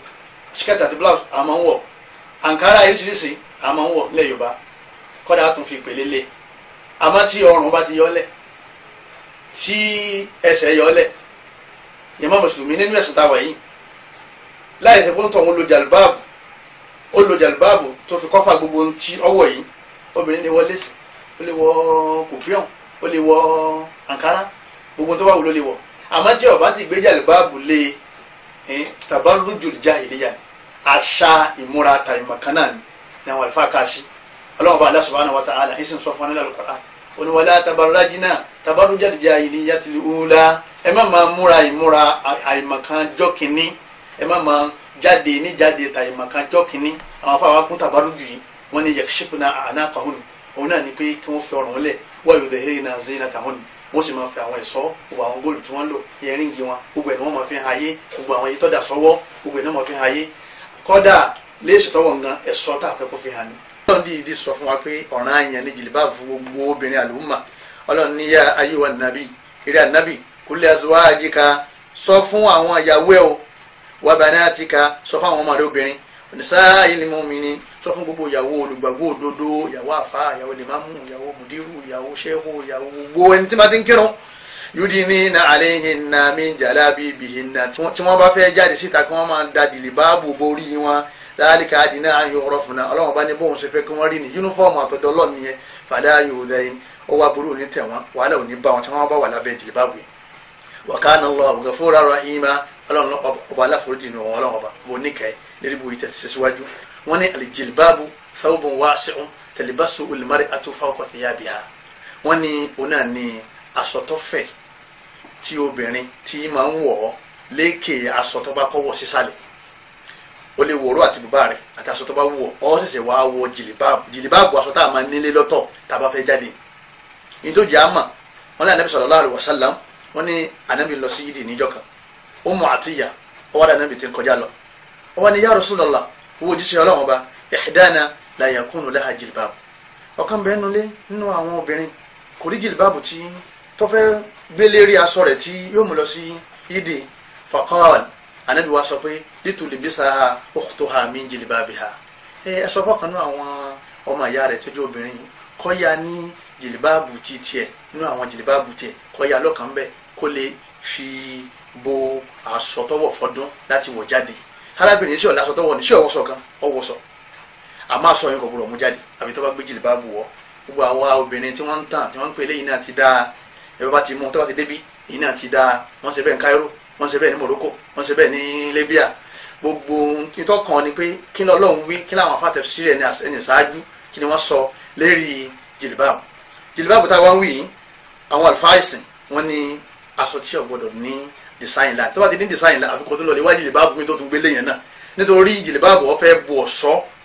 kóbìnrin kọ́ mọ̀ bá fi máa yẹn táṣì àwọn ọkùnrin tí máa ń jáde kọ́ mọ̀ bá máa fi kó fìtínà bá àwọn ọkùnrin tí máa ń jáde náà fi ní kó gbé jìlìbáàbù kó gbé bọ aṣọ rẹ̀ tó bá sì ti délé yóò fi kọ́ padà yóò mọ̀ wọṣọ tó bá wù nú ilé ọkọ rẹ̀ tí bá tún jáde lọ́ta yóò tún ṣe kíni yóò tún wọ̀ padà ní ti ń jẹ́ jìlìbáàbù ni káwá pé ìró àti bùbá jìlìbáàbù ni àṣìtú kéwù ká ní skirt àti blouse nínú jìlìbáàbù ni àṣìtú kéwù ni nítorí àmà ni pé tá a bá lóun gangan ni wọ́n pè ní hijab torí jìlìbáàbù yìí náà ni wọ́n pè ní hijab synonymous ni jìlìbáàbù àti hijab táwọn kalimatani mutaradifatan méjèèjì ń túra wọn ni tá a bá ní jìlìbáàbù ní ta gbàlérò náà ni alhijab òun náà ni wọ́n pè ní aljilbab jàmá mùsùlùmí níta fi wá mọ̀ pé ankara ò wọ ankara yìí ṣe hijab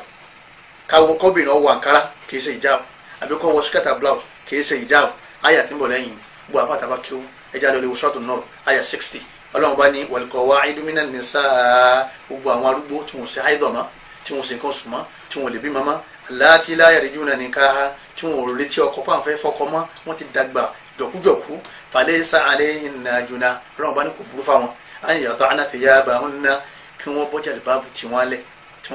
wọ́n bá fẹ́ jáde ghayra mutabarrijati bizina àwọn náà gbọ́dọ̀ tún wá máa lo àwọn nǹkan ọ̀ṣọ́ tí ó máa kó wàhálà bá àwọn èèyàn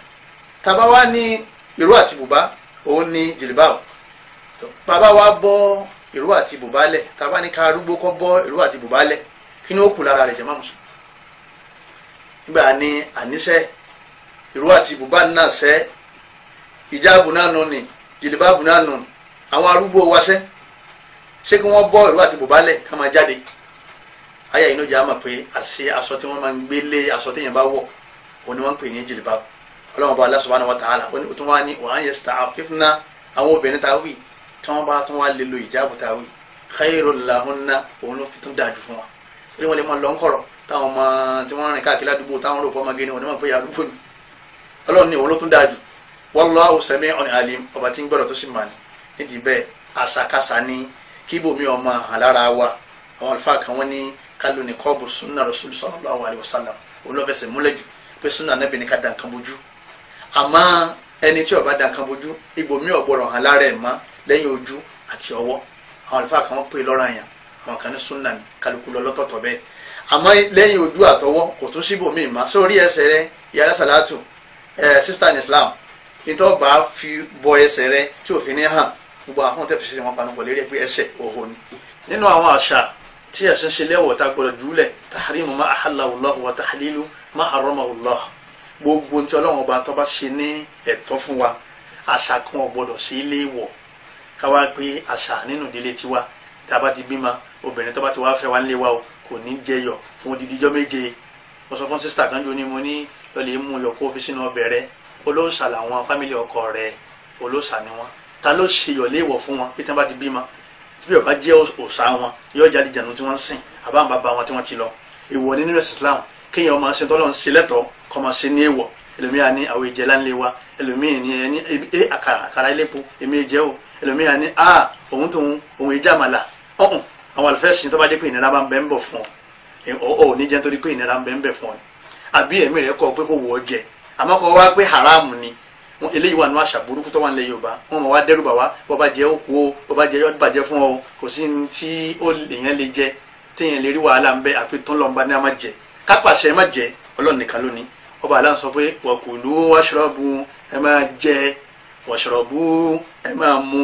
wala tusrifu ẹ má nana apà ẹ má jẹjẹ apà ẹ má fọ oúnjẹ ṣòfò inna Allaha la yuhibbul musrifin Ọlọ́run nífẹ̀ẹ́ gbogbo ẹni tí máa fọ oúnjẹ ṣòfò kul ẹnẹbi sọ fún wa pé man harrama zinata Allahi allati akhraja li ibadi man kul man sọ pé tani bàbá tani ìyá tani òṣàwò man harrama zinata Allahi allati akhraja li ibadihi wa tayyibati min rizq tó wá ṣe jíjẹ àti mímu tó wọn Ọlọ́run bá fi sílẹ̀ pé ẹ máa jẹ tó ṣe léèwọ̀ fáwọn èèyàn kul hiya lilladhina amanu Ọlọ́run bá ní gbogbo ohun tí mo ní ẹ máa jẹ ẹ̀yin olùgbàgbọ́ òdodo lẹ ní ẹ máa jẹ khalisatan yawmal qiyamah tó bá tún jẹ́ kìámà ẹ̀ tún jẹ gbogbo ń tọ́da àwọn kẹfẹ́ lónìí nǹkan kan jẹ́ ń bẹ̀ wọ́n àfiná àtẹ̀gún àti ìtútù ẹsẹ̀ nídìí bẹ́ẹ̀ Ọlọ́run ní kadhalika nufassilu l-ayati àti sàlàyé àwọn tẹ nídìí fún inú àwọn ayọ̀ lọ liqawmin ya'lamun fáwọn tí wọ́n bá ní mímọ̀ àwọn tí wọ́n bá mọ Ọlọ́run àmàlẹ́yìn màkàn yóò máa sáká kìíní àni wọ́n ti ní wọ́n máa jẹ́ o bó bá jẹ nǹkan kan tí nǹkan kan bá ṣe àní ilá tó ń jẹ níbi occasion táwọn lọ yẹn òun lọ fa wàhálà tó ń nísìn o wọn ti ní àwọn gbọ́dọ̀ jẹ láwo gbogbo eléyìí èèwọ̀ ni àṣàbù ni nínú ẹ̀sìn èèwọ̀ lélẹyìí yìí náà pọ̀ lọ́dọ̀ àwọn tó ń pẹ̀lú àwọn Sufi tó bá fẹ́ fún yín níṣẹ́ kan wọn ní ọgbọ́dọ̀ jẹun kan ẹlẹ́mìí ọgbọ́dọ̀ jẹun kan ẹlẹ́pọ̀ tó bá fẹ́ jẹun láàárọ̀ yóò mú ògì tó fẹ́ jẹun lọ́sàn-án yóò mú gàrí tó bá di alẹ́ yóò jẹ fùfú pẹ̀lú yọ̀ àbí pẹ̀lú omi gbogbo àwọn tí wọ́n sọ fún yín pé èèwọ̀ ni yọ̀ èèwọ̀ nìkan ẹlẹ́mìí wọ́n ti gbéra wọn sípò Ọlọ́run ló dá nǹkan tá a jẹ òun náà ló sì gbọ́dọ̀ sí nǹkan tá a jẹ lẹ́tọ̀ọ́ òun náà gbọ́dọ̀ sí nǹkan tá a níjẹ léèwọ̀ ẹnìkan kan tó bẹ́ẹ̀ eléyìí náà wà ní àṣà burúkú ẹ yé tara yín má gbogbo nǹkan tọ́lọ́run bá ti ní ẹ má jẹ nìkan léèwọ̀ ọlọ́run bá lá sọ pé ya ayyuhal ladhina amanu ẹ̀yin olùgbàgbọ́ òdodo la tuharrimu tayyibati ma ahallallahu lakum gbogbo tí mo ṣe ní ẹ̀tọ́ lérí ilẹ̀ ẹ má ṣe léèwọ̀ fẹ́ nìkan o àwọn afọ aláìmọ̀ kan náà wá ní gbogbo tó bá ti bá nínú ìdílé yín tó bá ti ní ẹ má jẹ o yín tọ́lọ́run bá ní ẹ má jẹ nìkan là ní jẹ ọlọ́run bá ní sẹ́yìn máa ṣe ẹ̀tọ́ mi ní èèwọ̀ fáwọn yẹn ni wala ta'tadu ẹ má kọjá àlà lémi lérí o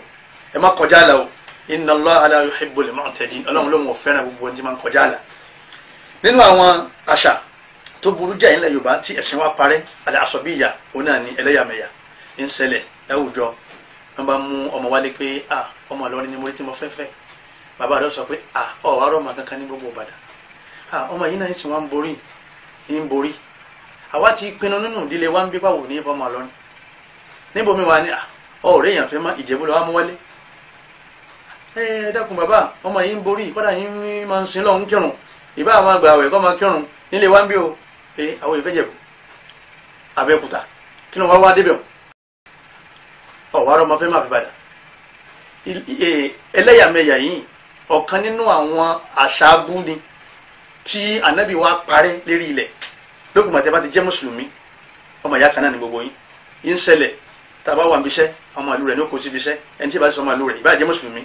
bàtí ti sọmọ ìlú rẹ̀ kò ní ṣiṣẹ́ ń bẹ̀ ni. àwọn àmì kọ́lá òde bíi à ń jẹ ìmáàmù mọ́sálásí wọ́n ní sọmọ Kòròdú ni àti ìbá ti sọmọ Kòròdú èèwọ̀ ni kọ́ ọmọ Bàdágìrì ọwọ́ àjẹlẹ̀ ìmáàmù bí.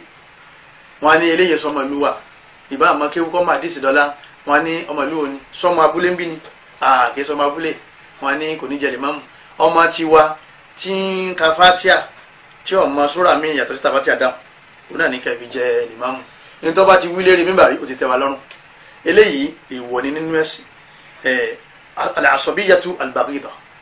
èèwọ̀ ni àṣàbù ni ẹni tó bá jẹ́ mùsùlùmí òdòdó kálẹ̀ lè yọ ọkọ̀ nù àlámàrí wa ọlọ́run bá sọ fún ẹlẹ́kọ̀ọ́ ó ní fa in tabu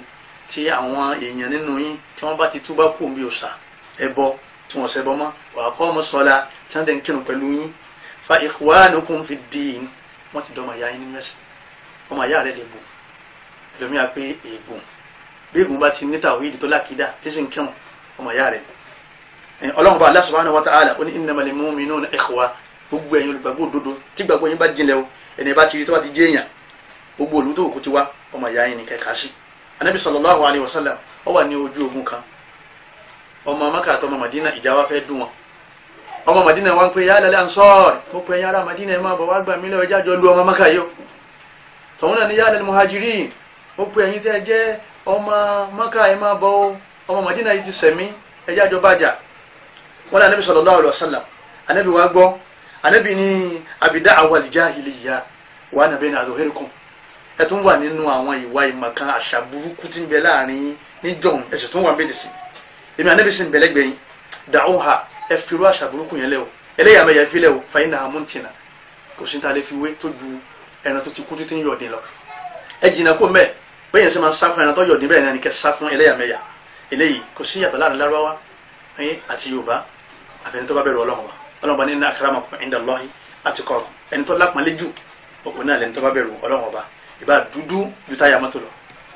ìbá jarọ ìbá jabuké tó bá dépọ̀ ló bá bẹ̀rù Ọlọ́run wọ́n dáa ju Lárúbáwá lọ lọ́dọ̀ Ọlọ́run ọba Allah subhanahu wa ta'ala. nínú àwọn àṣà tí ọ̀dà wọn ni at-tasmiyatu bil-ismil fusuqi ba'da al-iman ká máa pera wa ní orúkọ òòṣà àwọn orúkọ tí ọ̀dà yàtọ̀ sí àwọn orúkọ Islam eléyìí nínú àwọn èèwọ̀ ni tí ẹ̀sìn takò bí ká máa pèèyàn ní Ògúnṣèyí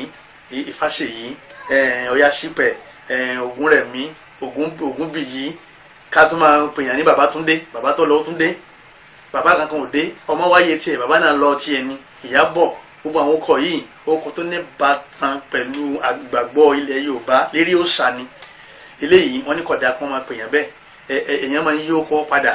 wọ́n bá ń pèèyàn lóko tí ọ̀dà Anabi sallallahu alaihi wasallam sọ fún nínú hadith ó ní innakum tud'auna yawmal qiyamati bi asma'ikum wa bi asma'i aba'ikum fa ahsinu asma'akum wọ́n máa pè yín jáde lọ́lẹ̀ kìyàmà pẹ̀lú àwọn orúkọ yín tó dáa àti àwọn orúkọ àwọn bàbá yín wọ́n máa fi pè yín ẹ sọ̀rọ̀ yín lóko tó dáa ní wọ́n bá sọ olóko burúkú tẹ́lẹ̀ ìwọ tó ń jẹ́ Ògúnṣèyí kó sọ fáwọn yẹn pọ̀ jẹ́ Ògúnṣèyí mọ́ ìwọ tó ń jẹ́ Ọ̀yáṣípẹ̀ kó sọ fáwọn yẹn pọ̀ jẹ́ Ọ̀yáṣípẹ̀ mọ́ kò ní dáa kán gbé òdìdí lọ́lẹ̀ kìyàmà kan máa fi Ọ̀yáṣípẹ̀ gbé òdìdí Ọlọ́run bínú sí ọ ní nítorí pé ọ̀yà náà ta Ọlọ́run ọba Allah subhanahu wa ta'ala àwọn kò ní ṣìpẹ̀ rẹ̀ eléyìí ó wà nínú àwọn àṣà tó wà nílẹ̀ Yorùbá tí ó dáa ìyàwó Aisha radiyallahu ta'ala anha ó ní kana nabi yughayyiru al-isma al-qabiha ila al-ism al-hasan àìmọ̀ yóò kọ àwọn sàhábà tán gba Islam àtàwọn míì náà tá nàbí bá òkọ̀ kan lára wọn tó jẹ́ òkọ̀ tí ó dáa tá nàbí yí padà ẹnìkan tó lè bá nàbí olóhùn jẹ́ Abdul Uzza ẹrú òsà Ògúnrẹ̀mí tiwa náà bí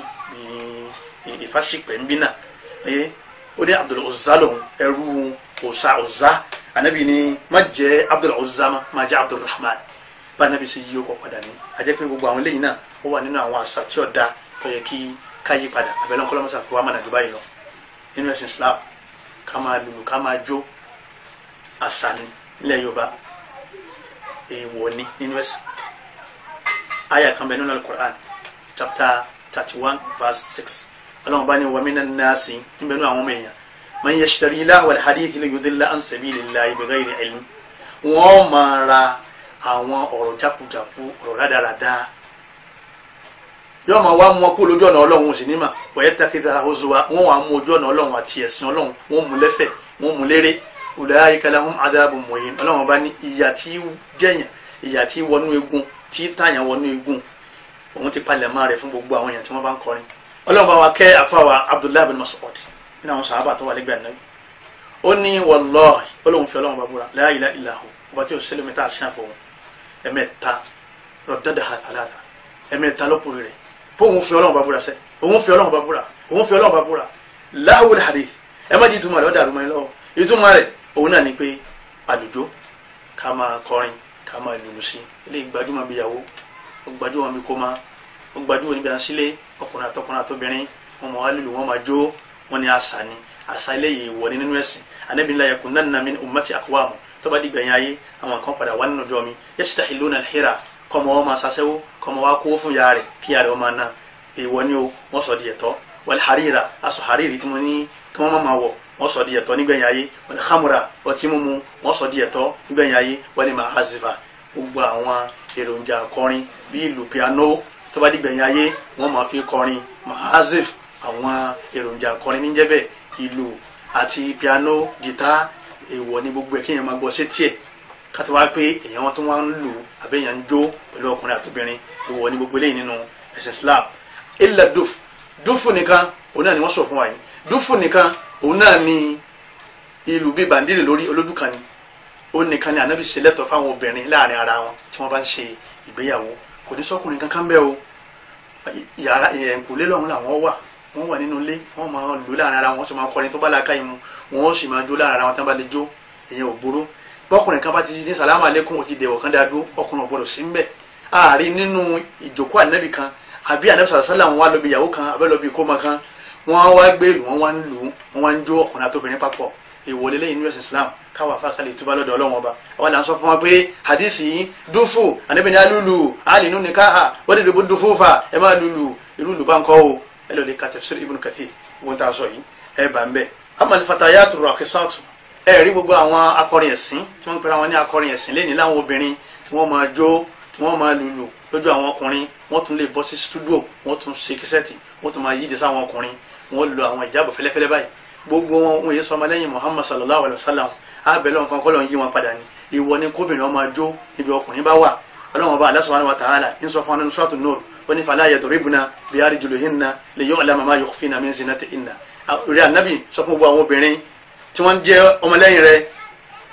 wọ́n tí wọ́n máa ń so mẹ́sẹ̀ yẹn lásìkò àwọn Lárúbáwá khali ni wọ́n pè wọ́n máa ń so wórówóró yẹn mẹ́sẹ̀ tí wọ́n bá fẹ́ jáde kí wọ́n rárá máa gbé ẹsẹ̀ wọn lọ́kọ̀ọ̀kan o torí ohun wórówóró yẹn tí ń bá ń dún yóò máa fa ìfẹ́ tàwọn obìnrin yẹn sẹ́mi àwọn ọkùnrin tí ó fi wá ṣàkóbá fún wọn nínú ayé wọn àti ọ̀run wọn. nígbà Ọlọ́run bá ń sọ láti òkè sámà kejì pé kóbìnrin kọ́ má di wórówóró ẹsẹ̀ ọ máa mì sọ́lọ́wọ́n bá yẹn ni wọ́n wàá gbà á láàyè nínú ẹ̀sìn rẹ̀ kóbìnrin olóhùn kọrin kó gbé máìkì lọ́wọ́ kọ́ máa rè díwájú àwọn ọkùnrin gbogbo ẹ̀yin àfáà wa tẹ̀ ń lọ lè ṣí kíṣẹ́ẹ̀tì wọn gbogbo ẹ̀yin àfáà wa tẹ̀ ń ṣàdúrà fún wọn gbogbo ẹ̀yin àfáà wa tẹ̀ ń pé orí ẹ̀sìn lèyí náà wọ́n fi ń gbẹ̀sìn gan ni ẹ lè ka Al-Qur'ani dáadáa ìwọ ni kóbìnrin wọn máa fọ nǹkan máa kọrin níwájú àwọn ọkùnrin ọlọmọsàbà fi yín mọ̀nà. al-'adatu sayyi'atu fi 'aqdi nikah àwọn tó jẹ́ àwọn àṣà burúkú tí ń bẹ nílẹ̀ Yorùbá níbi abala pé afẹ́fẹ́ ìyàwó nígbà míì wọ́n kọ lísìtì fún ọkọ ìyàwó pé lọ́ọ̀lẹ̀ ra àwọn kan báyìí wá èèyàn wá rí àwọn nǹkan tọ́lọ́wọ̀n fẹ́ ń bẹ bí ọtí bí atari bí obì tí wọ́n bá fẹ́ jobi ní yìí ń ṣe dá àmọ́ kọjá pé wọ́n fẹ́ fi obì wọ́n fẹ́ máa fi ṣàdúrà fún yín pé obì yóò bí àrùn dànù fún yín atari yóò máa ṣe nǹkan kan fún yín eléyìí èèwọ̀ ni nínú ẹ̀sìn Islam kéèyàn máa ra rú nǹkan bẹ́ẹ̀ gbogbo tí wọ́n ti jẹ́ ìlànà òòṣà èèyàn sọ fún wọn wípé mùsùlùmí lèmi àwọn eléyìí lẹ̀sìn mi pàmìtì kí n máa fowó rà eléyìí wọ́n ní kẹ́sìn mi eléyìí ẹ̀sìn mi ní kí n má rà nínú ẹ̀ ní kọ́ díjọ́ ìyàwó kan ní ọmọ ìlú tó fẹ́ ni àwọn máa ń dọ̀bálẹ̀ ń bí ni sẹ́yìnbá ti sọ síwájú pé wọ́n ní ká máa dọ̀bálẹ̀ fún ẹ̀dá Ọlọ́run Ọba tí ò ní túmọ̀ kankan jàmá mùsùlùmí ó tètè sọ fáwọn àna rẹ pé èmi yé dọ̀bálẹ̀ o ẹbẹ̀ rírun gbọ̀n àti ṣòkòtò àwọn yé dọ̀bálẹ̀ àwọn alùsùnà ọ sọ fún wọn ẹ ti jọ sọ láàrin ara yín kó tó díjọ́ ìgbéyàwó kọ́mọ̀dé yìí lẹ́wà máa fi jà níjọ́ ìgbéyàwó ẹ ti sọ wọn ò lè torí yín kan pé àwọn ọ̀fun ọlọ́mọ mọ́ tí wọ́n bá ní kàn ṣe tẹ́lẹ̀ bẹ́ẹ̀ ni àwọn alága àdúró níbi ìgbéyàwó àwọn alága àdúró alága àjòkó àti gbàyè àti gbàsọ̀ lọ́wọ́ àwọn afá àmọ́ sọ fún àwọn afá pé yára o káwọn afọ yára àwọn afá tí wọ́n ka kútúbà tí wọ́n tọrọ àlùbáríkà fọ́kọ àtìyàwó gbogbo ẹ̀yin tẹ́ ń pe alága àdúró síbi ìjọ ẹ̀dẹ́rìn yìí ó pé wọ́n máa ń yọ àlùbáríkà kó nù jọ ni kó àwọn máa wá sọ̀sọ̀kúsọ wọ́n máa fáwọn afá táìmù pé ẹ̀yin afá ẹ̀sẹ̀kẹ́ ẹ̀dá wa lóhùn kí ni wọ́n fẹ́ ṣe fún yín gan ọ̀rọ̀ àlùfànṣá wọ́n máa kọrin burúkú wọ́n máa jó wájú àwọn ọkùnrin eléyìí mùsùlùmí gidi gbọ́dọ̀ gbin jìnnà sí àwọn àṣà tí ọ̀dà ń bi ìgbéyàwó nu ní àwọn àṣà tí ọ̀dà ó ní kí ọmọ tó fẹ́ sí ìyàwó tó jóbìnrin kó má rí aṣọ tí ó wọ̀ mọ́ àfi wedding gown àwọn wèrè wedding gown àwọn ìbò tí ó yọ ìyàn lẹ̀ yọ ọrùn lẹ̀ àwọn afá aláìmọ̀ kan wọn ní ẹbí kò sì mú díẹ̀ náà kó tó fi ṣèjáàbù ńbẹ ẹ̀rín man tashabbaha biqawmin fahuwa minhum ànábì níbẹ̀ bá ti ń kọ́ sí ìjọ kan wọn náà ti dára wọn jìlìbáàbù ní tiwa àwákà ní wedding gown gbogbo ẹ̀yàn àfáà ìmáàmù tẹ́ bá ti débi ìyàwó kan tẹ́ bá ti rí ìyàwó lọ́ọ̀kan ẹ sọ fún bàbá ìyàwó ẹni kí ẹ sọ fún ọmọ rẹ̀ kó lè múra padà bí ọba ti gbà ẹ̀kú ń bẹ́ẹ̀ àwọn afáà ló bí dé àwọn bẹ́ẹ̀ ńlẹ̀ àwọn sọ afáà sọ náà kàn dé bẹ́ẹ̀ aburú ní lérí ilẹ̀ ọlọ́run kóbìnrin wọn máa ṣìyàwó kọ́ máa ṣe ọ̀yàn lẹ̀ kẹ́ni kọ́ máa kíṣe ara wọn kẹ́ni kí wọ́n máa fúnra wọn lóúnjẹ jẹ gbogbo ayé ọmọ wa wo tí wọ́n ń ṣe openly láàrin gbogbo àwọn èèyàn wọ́n máa kíṣe ara wọn aláìlẹ́kọ̀ọ́ aláìnítìjú àwọn àlìjẹnu ajá wọn èsè èèyàn lérí ilẹ̀ eléyìí ọ̀dà tó ẹja mú kú gbogbo àtàjẹ́ mùsùlùmí òdodo ọlọ́run bá kọ́ mọ́sá sàfúrẹ́jì fẹ́ni kọ̀ọ̀kan wa nínú àwọn àṣà tí ọ̀dà indal maut tó kù bá kúnlẹ̀ Yorùbá ó ní àníyáhà èèwọ̀ ní àníyáhà bil bukai wal jaza ká máa pariwo ká máa wá sunkún ká máa gbára dálẹ̀ ká máa bínú ká máa fèrè gbà nǹkan ká ṣubú lulẹ̀ gbìyì wal waili ká máa wá wí eríṣiríṣi àwọn ọ̀rọ̀ jákujáku ká máa wá máa ṣépè aláàánú wa lọ o ẹlẹ́rìí kan tó kùnú ẹbí wa náà ní níbo ní dọ̀rọ̀ mi sí báyìí níbo ní ti bẹ̀rẹ̀ ọlọ́run ṣe yí tán etí ń sin kírun ọlọ́run ó tóbi o tún ṣe léyìí fún mi mo sì gbàwé lánàá o mo sì kírun lánàá o. Nábì ní idha hadartum al-marida wal-mayyita tẹ́ bá dé ọ̀dọ̀ aláàrẹ̀ tọ́rẹ̀ táàrẹ̀ náà lágbágan wal-mayyita àbọ̀dọ̀ òkú tí wọ́n tẹ́ kalẹ̀ faqulu khayran ẹ máa sọ̀rọ̀ dáadáa fa innal malaikata yu'minuna ala ma taqulun torí àwọn màláíkà wọn máa ṣe àmì lórí gbogbo ń tẹ́bá ti wí ní tẹ́bá ní aláàánú lọ ọlọ́run àní kò sì ní sànú mọ́ àwọn màláíkà wọn ní àmì tí wọ́n bá ti ṣe òkúta Ànábì ní istaghfiru li akhikum fa innahu al-ana yus'al ẹ bá tọrọ àforíjì fún ọmọ ìyá yín nínú sàárè torí wọn wà bí ní béèrè ní táwọn sàhábà máa wí ní Allahumma ighfir lahu warhamhu ọlọ́mọba kẹ́ ọlọ́mọba sànú ẹ̀ kálukọ́ máa wí lọlé kò sáà kò láń jókòó mọ́ tẹ́bá ti kí àwọn ọmọ olókùúta kálukọ́ gbalé lọ ni tunu pàdé mọ́ kò sí pàdé kankan mọ́ gbogbo gbàtẹ́ bá rántí òkú náà nínú ilé ẹ máa ṣàdúrà fún Allahumma ighfir lahu warhamhu ọlọ́mọba nkẹ́ ọlọ́mọba ṣàánú ẹ̀ ọ̀rẹ́ ni ẹbí ni ojúlùmọ̀ ni àdúrà lẹ́ẹ̀ máa ṣe fún gbàtẹ́ bá ti rántí ẹ̀ ìwà tún wọn àpéjọ ìpè àṣejọ́ kẹta ni àṣejọ́ kẹjọ ni kò ṣáfà kan tó lè tọ́ka sínú tọrọ ọlọ́mọba nídìí bẹ́ẹ̀ àwa tá a jẹ́ ọmọ òkú àtúmọ̀ awówó káàkiri àwa tó yẹ ká máa fún lóúnjẹ àmọ́ wa lè dáràn àmọ́ ara màlúù àmọ́ lè jẹ́ gbèsè ìpè ìjọ kẹjọ bàbá mi ìjọ kẹrin bàbá mi ìjọ kẹta bàbá mi nídìí bẹ́ẹ̀ kò sí nínú ẹ̀sìn Islam sàdákà járíyà l'Ànábì ní ká máa ṣe fókùn ká kọ́ mọ́sálásí fókùn ká mẹ́kànga fókùn àti gbogbo àwọn iṣẹ́ olóore mìíràn kódà ilé kọ́lé fún ìmáàmù àdúgbò yín kẹ́ni kọ́ máa jẹ́ ládá fún bàbá yín ẹni sọ fún ìmáàmù yín pé kí ni ìmáàmù kí lẹ fẹ́ǹsì kẹ́kẹ́ náà fẹ́ wà bí kẹ́ máa fi rówó kẹ́ sọ̀rọ̀ akẹgbẹ́ sí lọ́lé ìmáàmù kọ́ máa lókọ̀ bàbá yín gbogbo eléyìí kò sẹ́sìn kò sí tọ́ta kò nínú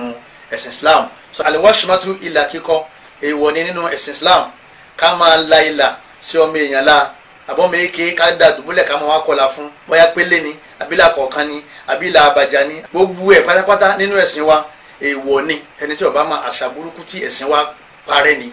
wípé ẹ gbọ́dọ̀ máa jọmọ èèyàn yà ìnira ní jẹ́ fọ́mọ ẹni bá tó wá tún fi ọ̀bẹ lára tiẹ̀ náà tẹ́ ń pè ní tàtúyìn èèwọ̀ lẹ́yìn náà kéèyàn máa fi ọ̀bẹ ọwà níjọ́hun èèwọ̀ nìyẹn náà ọwà níjọ́hun àwọn ìyá wa jọ́hun wọn àfi iná wọn fi kọ́kọ́ àjàdí àbí àrẹ̀mú wọn fi kọrúkọ sí apá wọn báyìí níjọba kọ àrẹ̀mú lẹ̀ àbájáde kú ọba tó lè fọkọ míì kó tó kọ yín náà síbẹ̀ gbogbo eléyìí pátá nínú ẹ̀sìn wa yìí èèwọ̀ ni Ànábì ní la'ana Allahu al-wasilata wal-mustawsila ìbínú Ọlọ́run bá wọn máa bá gbogbo ènìyàn tí bá ń sorun márùn attachment gbogbo ẹ̀yin ìyàwó àfa ẹ̀yin ìyàwó lè máàmù ẹ̀yin náà làwọn èèyàn rí o wọn á ní ẹbí ìyàwó máàmù náà ṣe gbogbo àwọn ìyá lásàlátù gbogbo yín tí ì bọ́ níbi ká máa sorun márùn ìbínú Ọlọ́run ni Ànábì lọ sọ bẹ́ẹ̀ mi kí mo wí Ànábì ní ìbínú Ọlọ́run máa bọ́ fẹ́ni tí ń sorun márùn àtẹni wọ́n ń so má lérí tó lè gbé bá wọn ẹni wọ́n lè gbérun bá wọn ìbínú Ọlọ́run máa bẹ lérí tiẹ̀ náà wal washima àtẹni tí ń kọ ìlà wal mustawshima àtẹni tó lè bá wọn pé kán kọlà fún un àbí kán kọlà fún ọmọ tí ò tí gbọ́n àwọn bàbá tí wọ́n ṣe ń jọun tí wọ́n fi kọlà fún ọ̀pọ̀lọpọ̀ èyí wọn mọ̀ ni àmọ́ nísìnyí tí àti àgbọ́yé ẹ̀sìn lérí pé kódà bẹ́ẹ̀ bá tún ṣe onítọ̀hún ẹ̀ṣẹ̀ ńláńlá ni ó dá níwájú Ọlọ́run ọba abẹ́lẹ́ ọkọ̀ lọ́mọ́sá fi wá mọ̀nà tàtúnyìn táwọn obìnrin máa ń ṣe àwọn àlùfáà wọn ní èyí tó bá jẹ́ pé ọwọ́ àwọ̀ṣẹ́bù tí ó jẹ́ pé wọ́n lè fọ́ dànù oye òun wà nípò òbí làálì ni àmọ́ yóò wà nínú ilé lọ́dọ̀ ọkọ rẹ̀ ni tó bá ti fẹ́ jáde síta yóò fi glove bọ̀wọ́ ẹnìkan kan ò gbọ́dọ̀ rí níta kọ́fẹ́ adájà kọ́ máa náwó sáwọn èèyàn báyìí ìran o tó bá jẹ́ pé ìta lè fọ́ dànù pé tó bá jẹ́ pé ìta permanent ni ibi tàtúnyìn tí wọ́n máa ń yà ń sìn Ọlọ́run ọba ò ṣe ní ẹ̀tọ́ fún wọn Ọlọ́run ọba Allah subhanahu wa ta'ala ń sọ fún wa nígbà tí èṣù ń lérí Ọlọ́run ó ṣe àwọn ọmọ èèyàn ó sì wọn lọ́nà ó ní la amurannahum fala yughayyiranna khalqallah ó ní ń ṣàkóbá fún wọn ń pa wọn láṣẹ kí wọ́n máa yí ìdẹ́dà wọlọ́ kí wọ́n fi yé ọ pé ìwọ Ọlọ́run tó ní ìwọlọ́mọ ẹ̀dá dájú pé ọ̀ma dá wọ́n tún wá tún dá ẹni tí ń kọlà ń tún tọ́lọ̀ ń dá ń tún dá ni wípé kò lè bá a dá ju ìtọ́lọ̀ ń dá lọ. adatul gharb ẹ̀rí àwọn àṣà òyìnbó báwọn òyìnbó ṣe wà gbogbo àná làwọn àṣà wọn táwa tí a bá jẹ lérí pípé tá a sì nílà ká inú tá a mọ̀ pé eléyìí ọ̀dà fún ìjọmọ ènìyàn níta fẹ́ kó yé wa ni pé gbogbo tó bá ti jẹ́ ìmọ̀ tó lè ṣàǹfààní fún gbèsè ayé ọmọ èèyàn lára òyìnbó ẹ̀sìn ọ̀tako àmọ́ gbogbo àṣà wọn tẹ̀sìn tako ìwọṣọ wọn ìrònú wọn nípa Ọlọ́run ìjẹun wọn àti ìmúra wọn àti gbogbo àwọn nǹkan míì tí wọ́n máa ń ṣe tá a rí pẹ́sìn tako kò sí ń táwa mùsùlùmí fi ṣe o nídìí bẹ́ẹ̀ ọlọ́run bá Allah subhanahu wa ta'ala ń sọ fún wa pé wa anna hadha sirati mustaqima eléyìí ni ojú ọ̀nà mi ọlọ́run fattabi'uhu ẹ tẹ̀lé ojú ọ̀nà mi wa anna hadha sirati mustaqima fattabi'uhu eléyìí ni ojú ọ̀nà mi ọlọ́run ọba ẹ tẹ̀lé eléyìí ni àwọn àṣà ọlọ́run ọba àti sàlàyé síwájú àwọn òfin ọlọ́run ọba àti sàlàyé síwájú fattabi'uhu ẹ tẹ̀lé títọ́lọ́run ẹ tẹ̀lé àṣà títọ́lọ́run wala tattabi'us subula ẹ má tẹ̀lé gbogbo àwọn ojú ọ̀nà tó yà kutukutu àwọn ojú ọ̀nà èṣù ojú ọ̀nà àwọn ọ̀tá ọlọ́run ọba ojú ọ̀nà tó yàtọ̀ sójú ọ̀nà Ànábì wa Muhammad sallallahu alaihi wasallam fatafarraqa bikum an sabili kọ́mọ̀ bọ̀ wá mú yín kó lójú ọ̀nà tèmi ọlọ́run ọba nídìí bẹ́ẹ̀ abẹ́lẹ́ ọba kọ́lọ́ mọ́sá wọlé agbára rẹ̀ inú ọba tá a gbọ́ yìí kọ́lọ́ ń jọ sàǹfààní fún wa subhanaka Allahumma wa bihamdik ashhadu an la